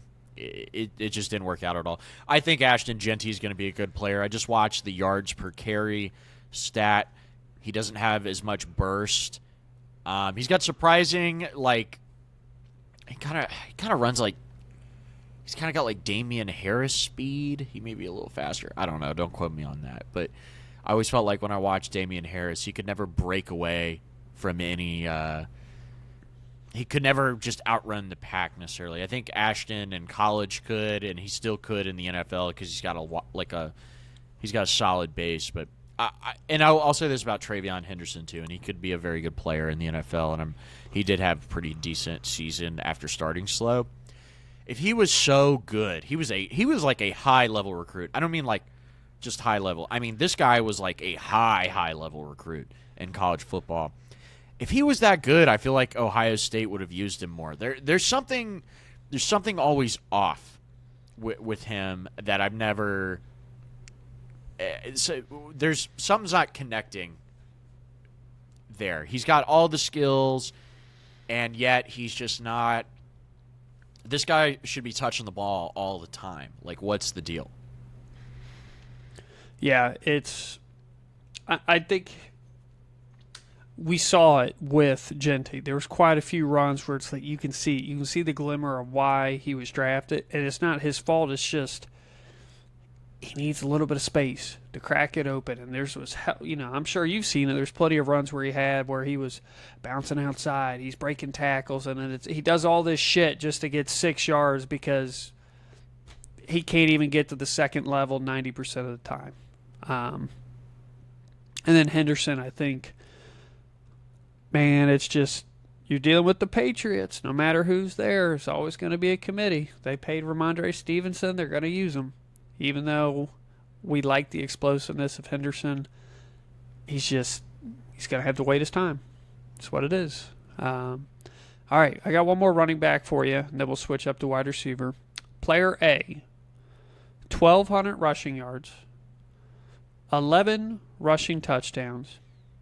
Longest rush is 66 yards, 35 catches, 137 yards, 2 receiving touchdowns. Player B, 1,150 rushing yards, 7 rushing touchdowns, 65 longest rush, 37 catches, 273 yards receiving, and 2 receiving touchdowns. Any thoughts? Any guesses? Any picks? I'm going to take player A in this. I think the stats are just slightly better overall. I agree. I kind of set it up this way on purpose as a talking point. So if you don't have a guess, which is tougher for running backs, it is much tougher for running backs to make a guess off of it. So I don't blame you if you don't have a guess. Did they both play full seasons? Yes. Or if they did, they might have only missed a game or something like that. Let's see.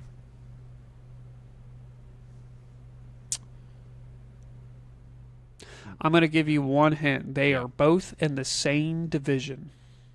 Is Josh Jacobs one of these guys? No, not a bad guess, though.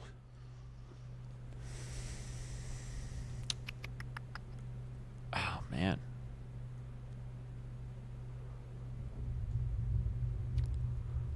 I got nothing. Okay. Player A, which you have picked, is running back for the Dallas Cowboys, Javonte Williams. And you picked him over running back for the Philadelphia Eagles, Saquon Barkley. So Saquon definitely had a down year. His rushing touchdowns are always going to be limited because of Jalen Hurts and the tush push. This is not me saying that.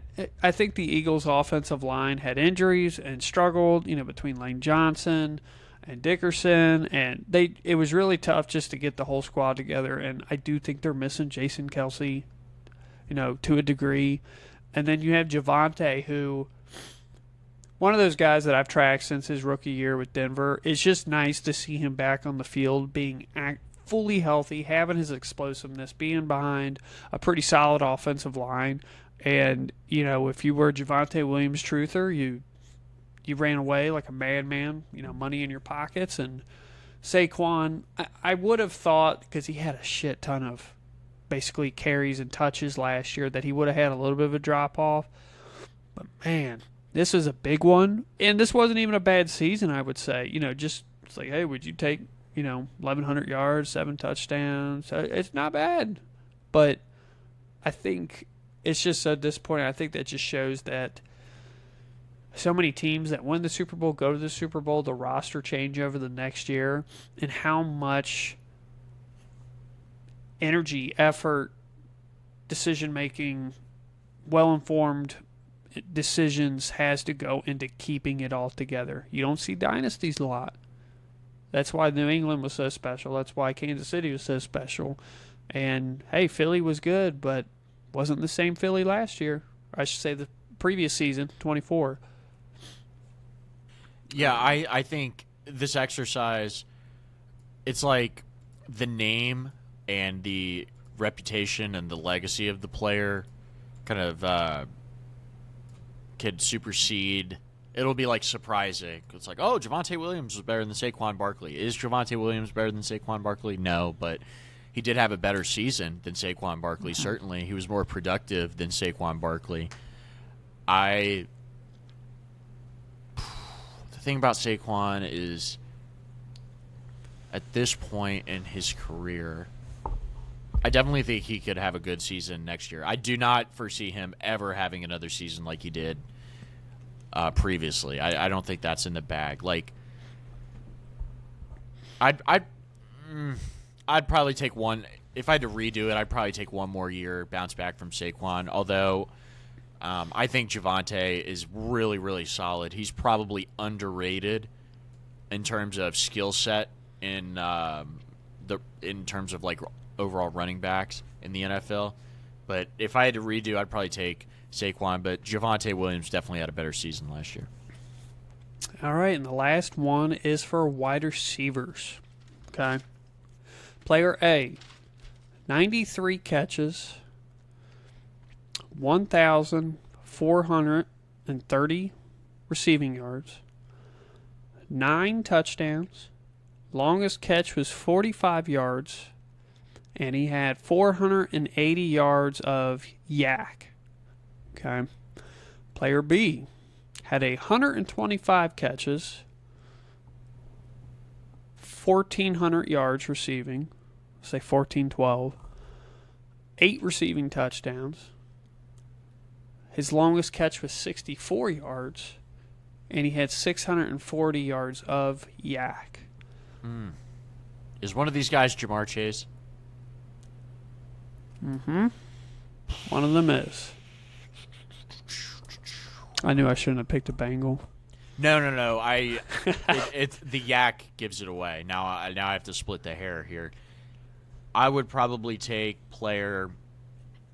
Did you say player B has 125 catches? Yes. I'm going to take player A. He caught more less balls, and still had 9, touchdowns, 1,430 yards. Still doing pretty decent numbers with the yak. So that's probably where I'd go with that. Was the other guy? Hold on. Is the other guy Puka? No. Nope. Okay. I just wanted to take a guess. Puka had more yards in hindsight.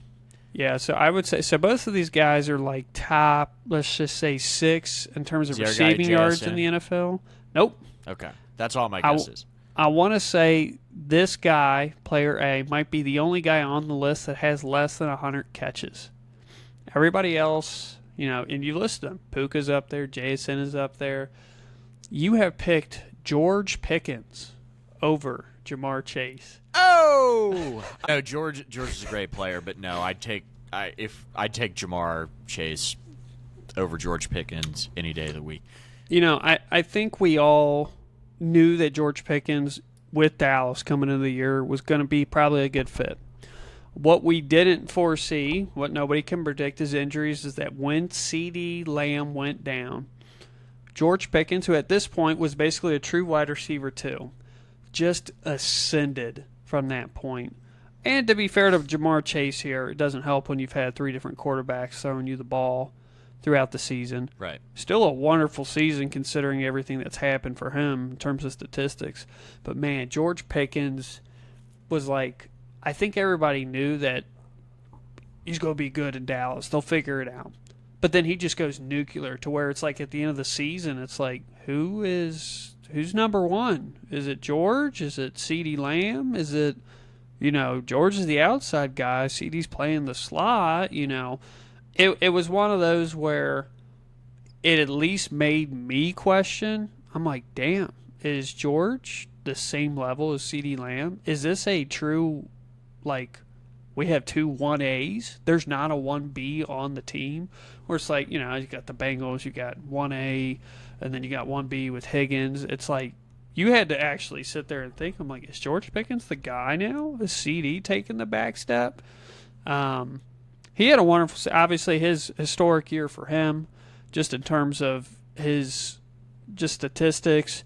It was one of those where I make the joke, throughout. I'm like, I wonder who he's going to punch, who he's going to fight. Good head on his shoulders for the majority of the year, nothing crazy. George Pickens, hey, he got the tag with hoping of an extension, and he put up and shut up, and he's going to get paid for it. So kudos to George. I've always thought he was super talented, but I think it goes to show you how much of a player can benefit from a system change when you're dealing with Arthur Smith and the Steelers offense to, the Cowboys who are just pass heavy. How much that can benefit a wide receiver, and why we can see, I think some players maybe, I don't think this will change anything, but I think some players maybe should look at basically the market a little bit better to be like, maybe I should try to play somewhere that's a good fit for me instead of getting the bag. Because, hey, I'm sure Justin Jefferson's about ready to put his head through a wall right now with how the Vikings are handling everything. And yeah, and what's your thoughts about good old George being your pick over Jamar Chase? Well, like I said, I want to emphasize that I would always take Jamar Chase over George Pickens, strictly from a reliability standpoint, from an attitude standpoint. However, yeah, George had a great season. You're right about the system change. I actually think the Cowboys are underrated. I think Schottenheimer is a better coach than people give him credit for. And I could see Dallas having a pretty good year next year if they maintain their core and the injury bug doesn't plague the team. In terms of like George Pickens, he's one of the most talented receivers in the league. He's got a great physical build. He's a super, super athletic. He's a luxury to have as a 2 receiver, if you could even call him that. It's like, to me, the T. Higgins, Jamar Chase kind of thing. To me, Jamar Chase is noticeably better than T. Higgins. Yeah, it's 1A, 1B. Absolutely. I think T. Higgins is really good, really, really good, but I think it's noticeably better. With George, it's closer to CeeDee Lamb, in my opinion. But besides the attitude stuff or the maturity stuff, I'd take Jamar Chase. I do think George is in for another good year, barring injury. Now, I hope he doesn't have any blow-ups or turncoat on Dak Prescott or anything like that. You know how some wide receivers are. I hope that ship continues to sail forward smoothly. Yeah, Pittsburgh's got a long history of shipping off wide receivers before they detonate on another team. So it's impressive by that organization, honestly, when they're like, all right, timer's up, get rid of them. We'll see. I hope it doesn't happen. Yeah. I really do. So that is it for what I have for player A and player B. Now this one, I probably made too many of these. So I have a keep 2, cut 2 list. Okay, and this is where there's probably going to be a lot of meat on the bone, so I may not use every one of these. We'll just try the first one, see how it goes, and worst case scenario, we save it for another episode. We'll just see. So I'm going to start off with, I kind of made 2 for quarterbacks, 2 for running backs, 2 for wide receivers. Just for the love of the game, we're going to start off with running backs first. So here are the 4 players. We'll each make a decision on this. Our selection out of these 4, keep 2, cut 2, is Kyren Williams for the Rams, Javonte Williams for the Cowboys, DeAndre Swift for the Bears, and Breece Hall for the Jets. Who are you keeping? Who are you cutting? Why? I think I'm going to keep Javonte Williams and Kyren Williams. I think those are the 2 keeps for me. Okay. I would also keep Javonte Williams. I'm going to keep Breece Hall. Simply because, not that I don't like Kyren Williams, I definitely feel like out of this list of 4, DeAndre Swift is my lowest. Just because I think he's very explosive and athletic, but I think he has the worst vision out of them. There's no reason why he can't be a better pass-involved catcher as well. And I'll be honest, I thought Kyle Monangai parts of the year looked like a better running back than him, and that he should have got more carries. Kyren Williams, I think it's revealing that Blake Corum is starting to eat a little bit more into his role. Yeah. Blake Corum is not a special running back. He's kind of like he's a less bulky James Conner. That's what I think about him. I like Kyren Williams. In one of my fantasy leagues, I always get stuck with Kyren Williams for the past 3 years in a row. I don't dislike him. He's a solid running back. I feel like he's a big benefactor of having Matthew Stafford in that offense. The running game is not the first shot. It's always going to be passing it to Puka, Devontae, whoever else that they have. And not to say that some of these other running backs don't have that, but I don't watch Kyren Williams, and I don't see anything exceptional on the tape in the games, but he does a really good job of knowing he's a one-cut running back. He'll hit the hole hard. He'll find his opening, and it's an ugly, not like a 4 yards in a cloud of dust, but he always finds a way. He gets it forward, and he's really good in the red zone. I will give him that. That was the one that Kyron's kind of like the guy where I'm like, you can make a debate on it. I guess from my perspective is, and I don't disagree with anything you're saying, but you're going to have to prove to me, I guess, the Breece Hall case. Okay, that's fine. So Breece Hall, let me just say this, has been incarcerated by the Jets to be in hell forever, at least until they let him go or they finally decide to wise him up and, I don't know, send him to Kansas City, and then a whole nother monster begins. Breece Hall, let's just say, and I'm going to go back, it's like, well, if you're going back 2 years, Breece Hall has, in terms of, if you want to choose just pure athleticism on this list, I could argue that he's number 1 in terms of speed. Him and DeAndre Swift are going to have that, true duet right there. But Breece Hall is he's better in the passing game to all of these guys. I think he's the guy on this list that has done more with less. That it's hands down, and when you watch him play, and I'm sure you've seen Breece Hall play as well, you can tell offensively it's him and Garrett Wilson, and then everybody else on that offensive side is not on the same level. Brees Hall is he's also one of those. He's got the speed to back up his one cuts. He's not a big bruiser, but he's a special talent. There's a reason why people keep talking about him going to Kansas City. If he wasn't good, if the media and the league as a whole, people will not be reaching out to the Jets. They know how explosive he is.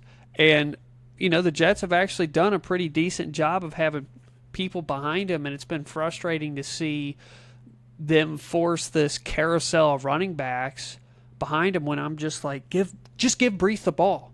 Like, he's been the workhorse for the past 3 years, and for the most part, he's stayed pretty damn healthy for it. So, you want to look at statistics, I'm like, yeah, it's not impressive, but I'm like, dude, put Derek Henry behind the Jets' offensive line. See how well that works out. I've just seen too many things where Brees Hall, at least in the past, has put there. Hey, there was a reason why, 1-2 years ago, that he was being projected as a top 3 running back for fantasy. He was a universal top 5 pick. He has the athletic ability. It's just he plays for the shit team. So I think Brees Hall is by far a more talented player than Kyren Williams. I just think Kyren Williams is a more benefit of his system, and Brees Hall has been affected largely by his system. Yeah, I think that's interesting on your perspective. I think that Brees Hall has been marginalized. His career numbers have been marginalized by being in the Jets system, and he would be successful really anywhere he went. I think he's a good player, sometimes forgotten about because of the other running backs in the league or strictly by playing for the Jets. What I did not realize is that he was only 20. He's 24 years old. I thought, for some reason, I thought he was a little younger, older than that. I do think he's probably better talent-wise than Kyren Williams, and you are correct about the Blake Corum thing. Although I think, I don't know. The Rams are still good, and as long as he's on the Jets, I don't see Blake Corum taking snaps, like all of the snaps away from Kyren Williams, because he's just not that fast. He's a little more of a bruiser. He's kind of like fluid in the hole. I'll be honest with you. I think if you took Kyren Williams and you swapped him with James Conner, I don't know if you would see a difference just in terms of the play style. You're probably right, but James, and that's I'm not. good. That's I'll not take me that hating guy. on James I'll Conner. take James I Conner. told you. I mean, I like Kyren I'll Williams. take I just think Brees James Hall Conner. is like, hey, he's got some potential. He's got another gear shift that Kyren Williams doesn't, just in terms of all aspects on the field, like a true playmaker. I think Kyren Williams is a nice piece. I think it just comes down to franchise. If he's on the Jets, he's only broke 1,000 yards once in his career, and his numbers don't back up his physical tools. And I know a lot of that is the Jets. If he was on the Vikings, I'd probably feel a lot different about this scenario. And to me, the Rams have proven time and time again that I'll just take this. This to me is Rams system versus Jet system at the moment, because I totally agree with your DeAndre Swift stuff, and we already talked about Javonte Williams, so we don't need to get into that. But yeah, I'd take Kyren Williams in the Rams system right now as opposed to Brees Hall in the Jet system right now. If I was Kansas City and they're willing to trade Brees Hall, I'll give up a 3rd-round pick for him in a heartbeat. Wouldn't hesitate. And I'll say this, not the same type of player, but let's just say, hey, you want to take Brees Hall and put it on another shitty team? Put him in Miami. Guess how good he's going to do there?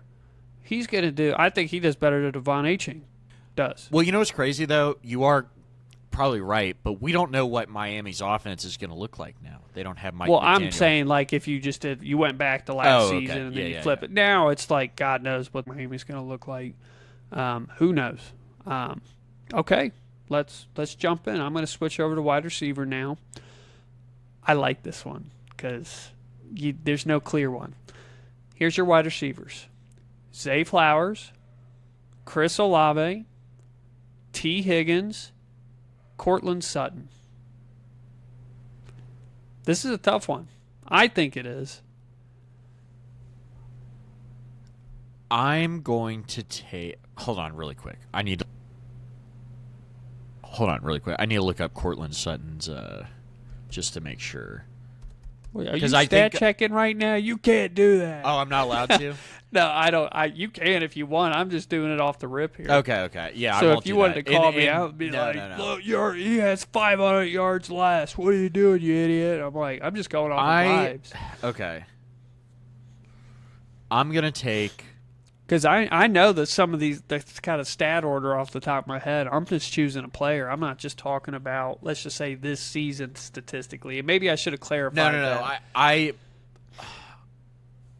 wasn't necessarily looking it up for that purpose, but I'll just go off the rip. I'm going to take Chris Olave and Cortland Sutton and then cut Zay Flowers and Higgins. I think Higgins, and here's my rationale for it. I think Higgins is a really, really good player. I think he's one of the most overrated players in the league, personally. Ooh. I do. Damn, Sorry, spicy. Bengals fans. Sorry, Bengals fans. I do. He catches a lot of touchdowns. He can moss people. He can go over the top. I think he gets beat up a lot. I think he's not as reliable as he needs to be, even though that may be a little unfair. But I think that personally, if you replace T. Higgins with somebody slightly worse, I don't think it would make a huge difference in the Bengals offense. Okay. But that's especially with Joe Burrow at quarterback, and that's all contingent, by the way, with Joe Burrow playing quarterback and Jamar Chase out there. And you could add Chase Brown in there. I think Chase Brown is underrated. But in terms of Cortland Sutton, that's kind of a system pick for me. He drops the ball a lot. I would probably have to say that Sean Payton, Denver, having Bo Nix, I think Denver is going to continue being good if they can keep their defense together.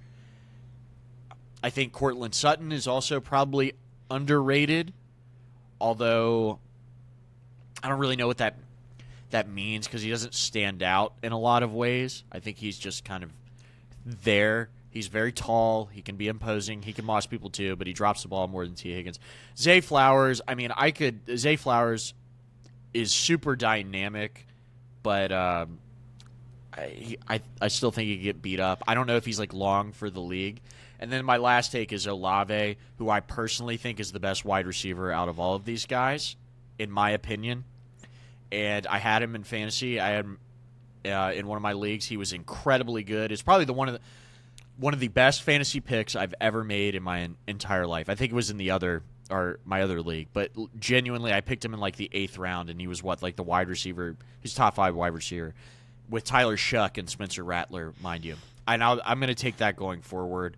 He had a great reputation in college. He's continued to be pretty good in the NFL. I think he's only going to get better, actually. While the other guys, I don't know how much more Higgins, how much more is T. Higgins really improving on these stat totals, maybe here or there. I don't know. I just, to me, when I hear the Bengals fans talk about this, I would have not re-signed T. Higgins. I think that tied up a lot of money in salary they could have given to defensive players. I think that's handicapped him in certain ways, and I'm glad they have him. And I don't hate, by the way, I just want to make this. I think the guy is a great player, genuinely, and I think he's a really nice guy, and he's great for the city, and that's not really what I'm saying. It's just. No, I think you hate T. Higgins. This is what it's about. I hate him. No.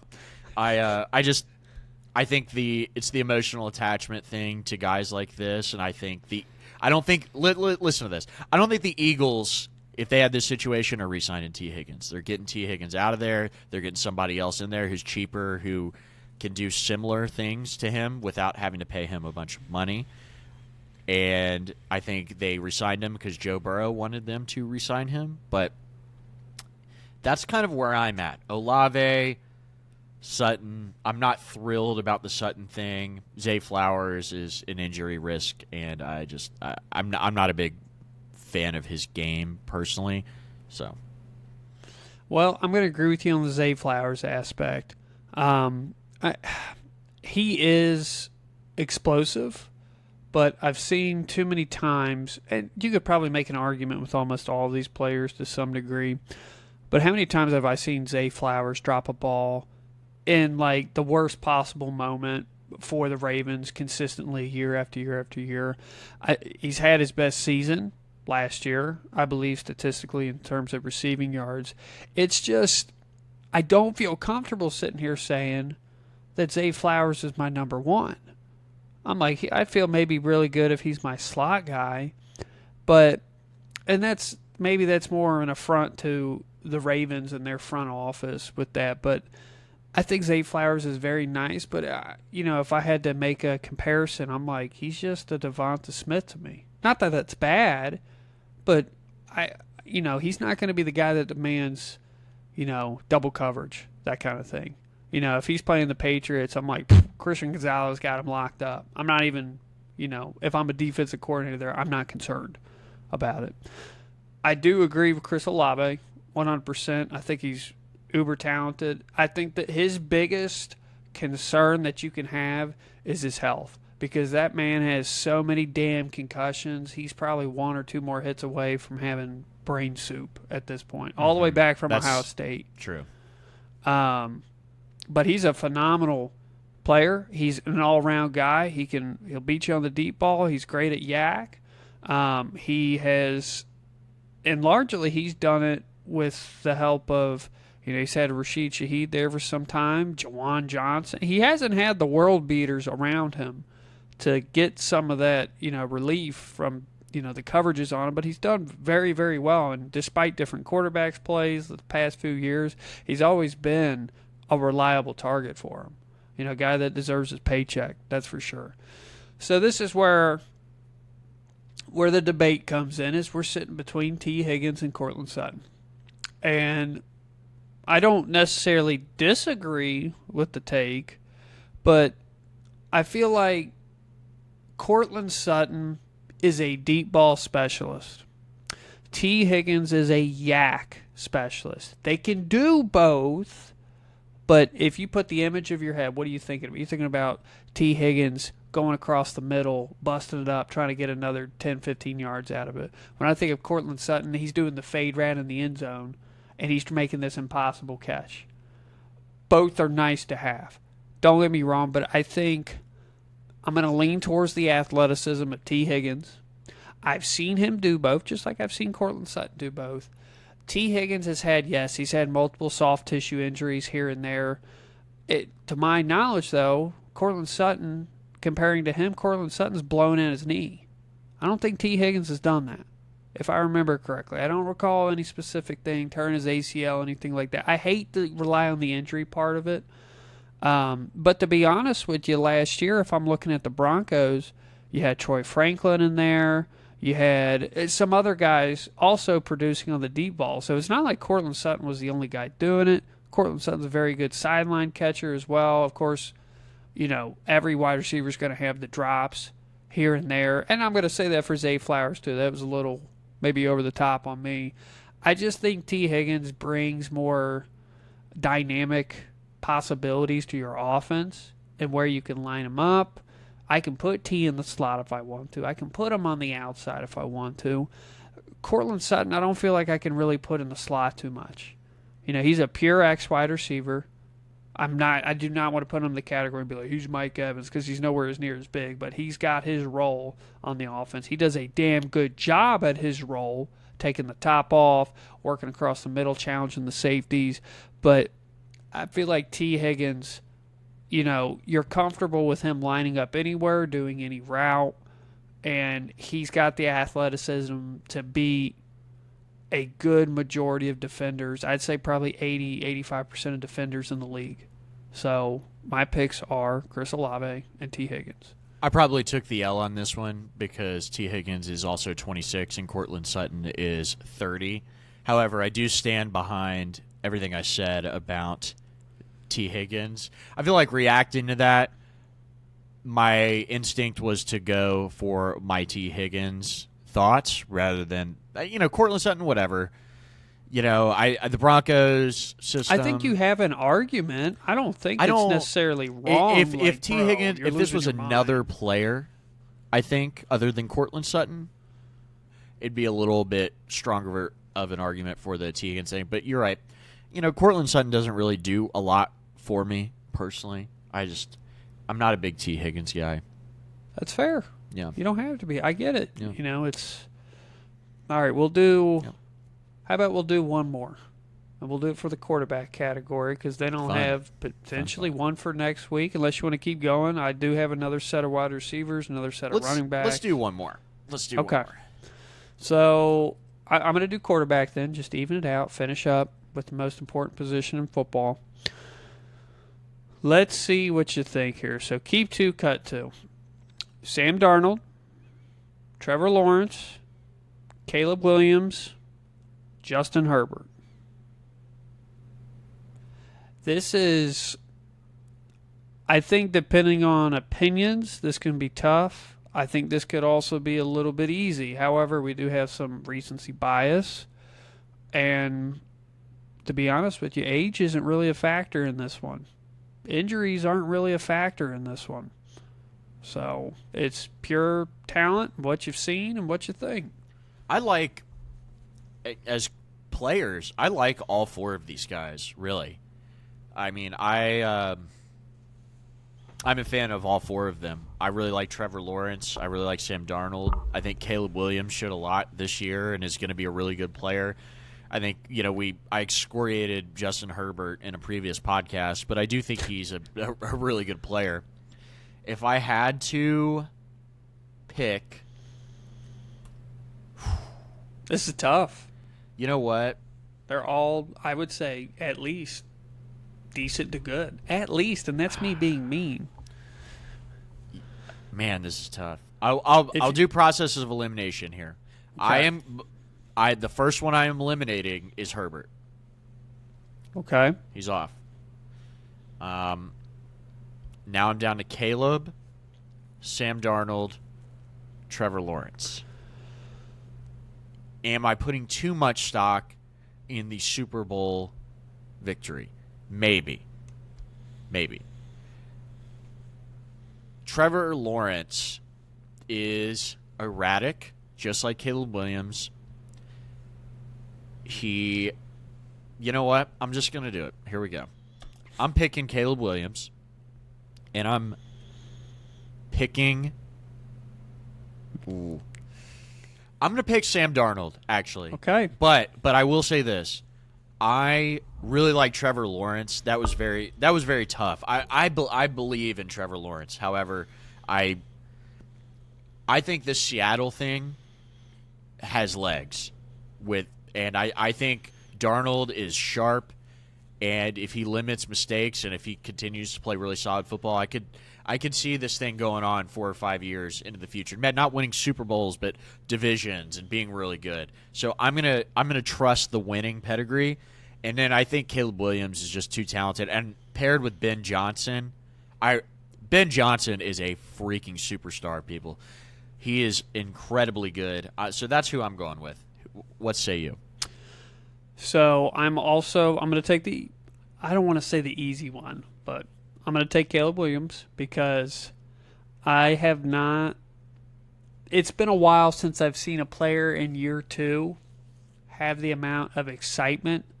Not just excitement, but just when I've watched, I was like, oh shit, he's different. Like, I've seen some really special plays out of all of these guys, but Caleb Williams has been the one that it's like, your jaw drops just because of what you're watching. Like, this is some Aaron Rodgers shit. This is some Patrick Mahomes type stuff that you're watching with some of the plays. Like, you cannot believe it's happened. And, hey, like you said, great combination with the coach. You got a relatively young team. They've got a lot of good pillars set in place. Chicago's not going away. They're not. The first one I'm going to eliminate is your favorite quarterback of all time, Trevor Lawrence. Erratic is the right word to call it. And I feel like Trevor has had a lot of help. I feel like the better seasons he's had is when the defense has been better. And that makes sense. Duh. If your defense is playing well, your offense is going to play well. I've just seen too many Jaguars games where Trevor Lawrence just shoots the team in the foot, shoots himself in the foot, and it's not like oh, damn, he's trying to force it into the window, he's trying to make a play happen. It's like, this is wild. Like, you should, in my opinion, you should not be making this type of mistake at where you're at in your career. Like, I think one of these, and you probably remember the play where they're at the goal line, he hikes it, he falls, he gets back up, and I think it's against Kansas City, and he runs it in the end zone. How in the hell does that happen? Any other time a play for like that in Jacksonville, he would have been crushed, rolling on the ground, but Chris Jones decides to take a play off. But it should, man, him and Jacoby Myers have a special connection. I can already see that. Parker Washington came out of nowhere, looking phenomenal. Hell, we'll see what BTJ does. Hopefully he bounces back. And then I can't remember the tight end's name that they have. Brenton Strange. He was kind of in and out of the lineup a lot this past year, but they have some solid talent around him. Travis Etienne is there. He had a bounce back year. I don't know, man. On that last drive in the playoffs there, like, it's like, all right, this is, Trevor Lawrence moment right here. The first thing I said before they even snapped the ball was like, he's going to screw this up.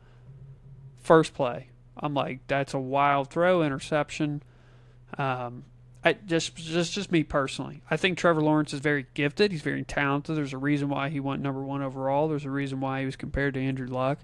The mental aspect, for whatever reason, I'm like, he just does not process like the quarterback I would want him to process as. I don't get it. I think there's some mental aspect that he just struggles with. Otherwise, he has all the physical gifts to be a top 5 quarterback in this league. There's no reason why he couldn't be just as good as Josh Allen. That's, physically. But I've never seen it. So that leaves 2 guys. And, man, I agree with the Justin Herbert argument, but in terms of I'm talking talent here. Justin Herbert probably is the most physically gifted on this list. I could make the argument. Justin Herbert has, with Trevor Lawrence for the most part, I'm not saying always, but he's had to have the team help him out more. Justin Herbert dragged this corpse of a Chargers team to the playoffs this year. And he's always had this phenomenal arm talent, and I agree in terms of, Justin Herbert needs to start taking the blame for how these Chargers seasons are happening. But you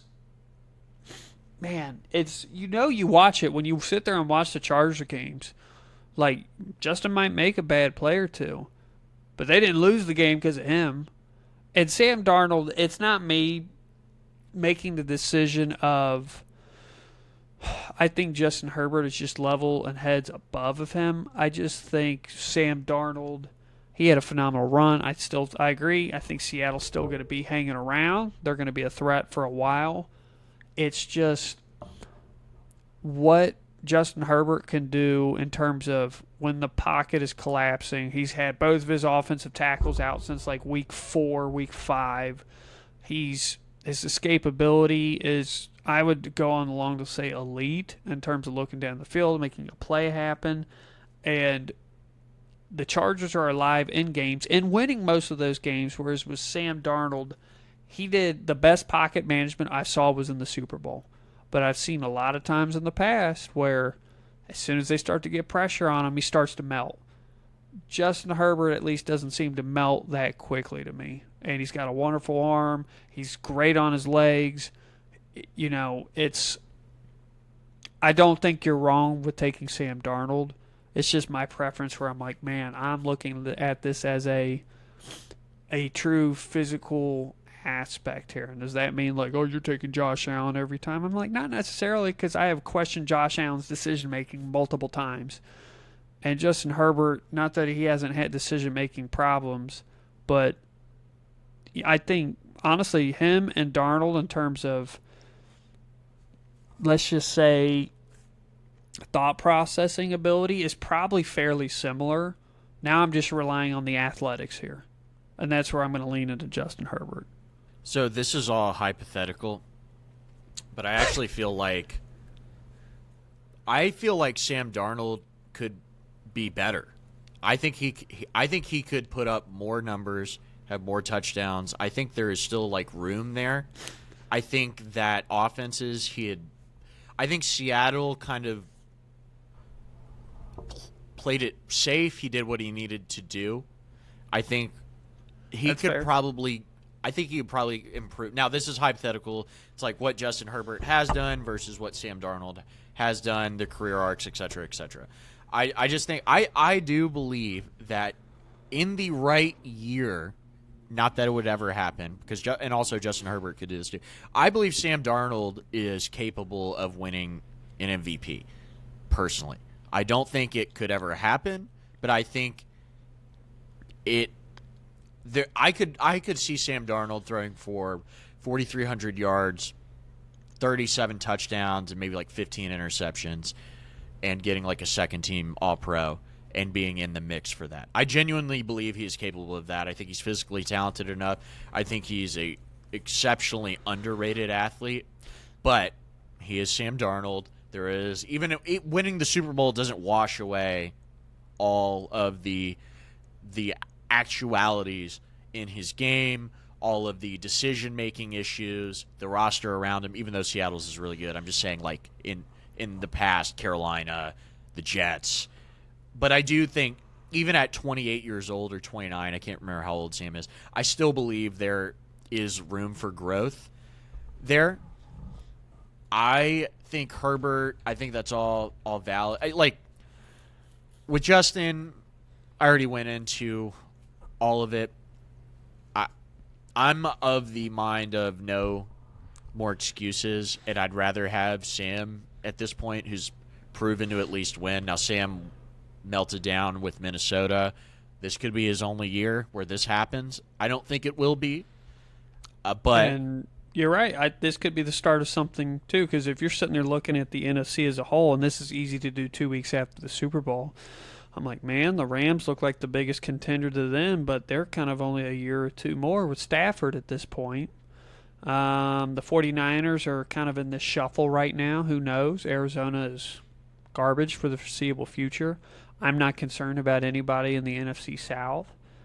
In NFC North, none of those teams, for a couple years were like, oh, yeah, look at the Lions, look at the Packers. And now all of a sudden it's like, man, these two teams can't hold their momentum together. And then in the East, I'm like, well, we'll see what Philadelphia does, but you're not really scared of the Cowboys because of their defense. Washington had this 1 year. I don't want to call it a fluke, but it's like, hey, this is what happens when you have one of the oldest rosters in football, and they got another year older. I think it's a fluke. And then the Giants, they're not going to be ready for the next year or the year after that. So I'm looking at the NFC. We've been talking probably for the past decade. It's kind of felt like the NFC maybe doesn't have the better quarterbacks, but they have the better rosters. And now I've kind of got to this thought process where, is the NFC maybe a little bit easier division or conference now compared to the AFC, just because of the quarterback play and how it's coming down to the wire just in terms of the divisionals? Well, it's like, hey, we used to laugh about the AFC South, but that's getting pretty wired up with, it's like, hey, let's see what the Colts do, but you got the Jags and the Texans. You've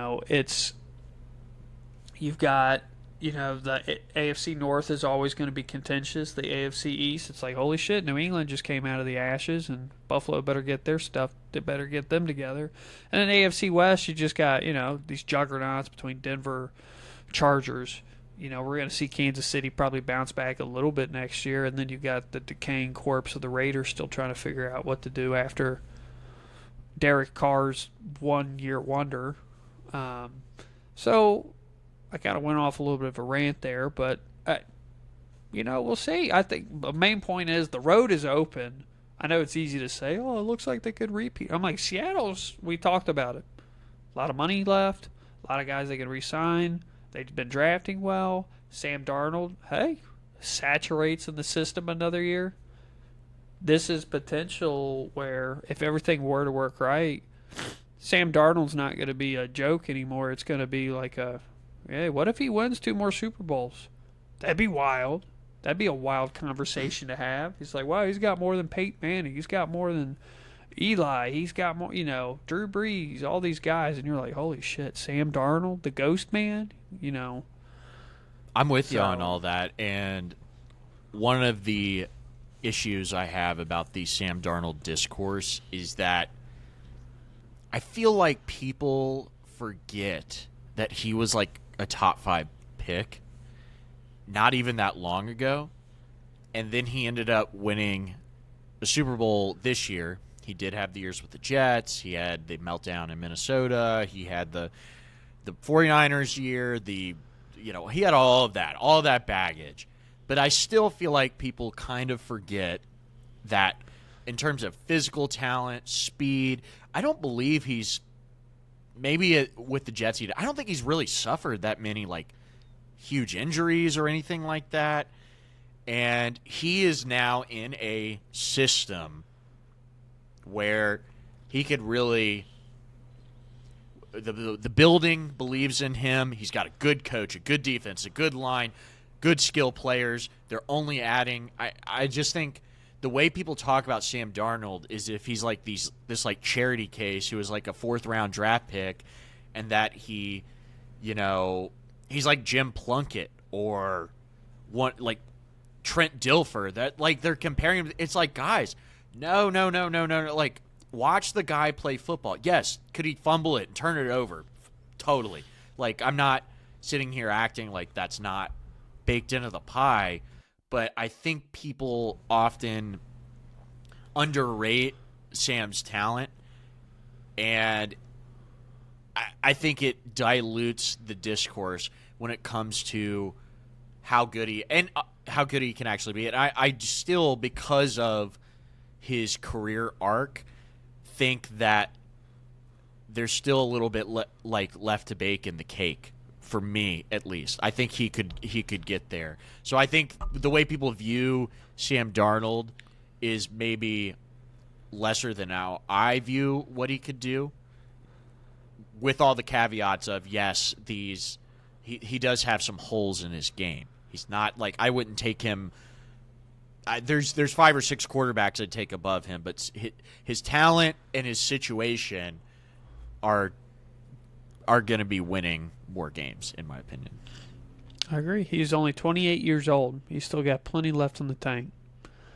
Yeah, he's not going away. So, hey, man, I hope you had fun with some of the exercises today with the keep 2, cut 2, and the blind player picks. These were good. Changed it up a little bit, and I think it opened up to some good conversation, and I hope everybody got to enjoy it as well. And maybe, hopefully with the pauses, maybe we gave briefly with the blind player picks that they got to play along. Or maybe put in the comments that we're idiots for leaving out, Say Flowers or something like that. So I'll probably get rightfully roasted for the T. Higgins thing. Yeah, but you might deserve that one. But that's only in comparison to Cortland Sutton. That's all I'm going to say. I think maybe I'll just create a topic, and I'm going to do a lot of research and just be like, maybe that'll be a point next week where I'm just going to name a wide receiver, and you're going to be like better or worse than T. Higgins. And then we're just going to put the actual stats up. I'm just playing, but that could be. How big of a hole do you want to dig this? I don't think it's that big of a hole. Bro's never had over 1,100 yards. He's missed multiple games every single year. I mean, I don't know, man. He's a really good player, but the other thing is you just don't think he's better than Cortland Sutton. I get it. He probably is, but whatever. I will say, though, How many opportunities does that guy get because Jamar Chase plays opposite him? I think people are underrating, which is nuts.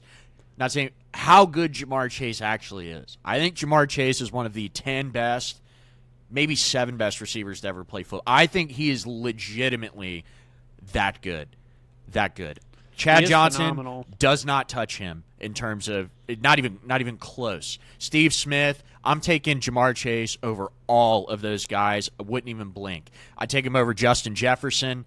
I would not blink. Well, maybe with Jefferson I would, but I genuinely believe that Jamar Chase is better than Justin Jefferson. So how many opportunities does T. Higgins eats off defenses focusing on Jamar Chase? And I just want to, like, Bengals fans, NFL fans, you do not understand how good Jamar Chase is. You think you do. You do not. This guy is freaking amazing. And I think T. Higgins is great in his own right, but not quite as good as people make him out to be. That's all. That's my take. All right. I'll let it lie because I could definitely add some more ammo to it, but you've said your piece. Let's make peace with it.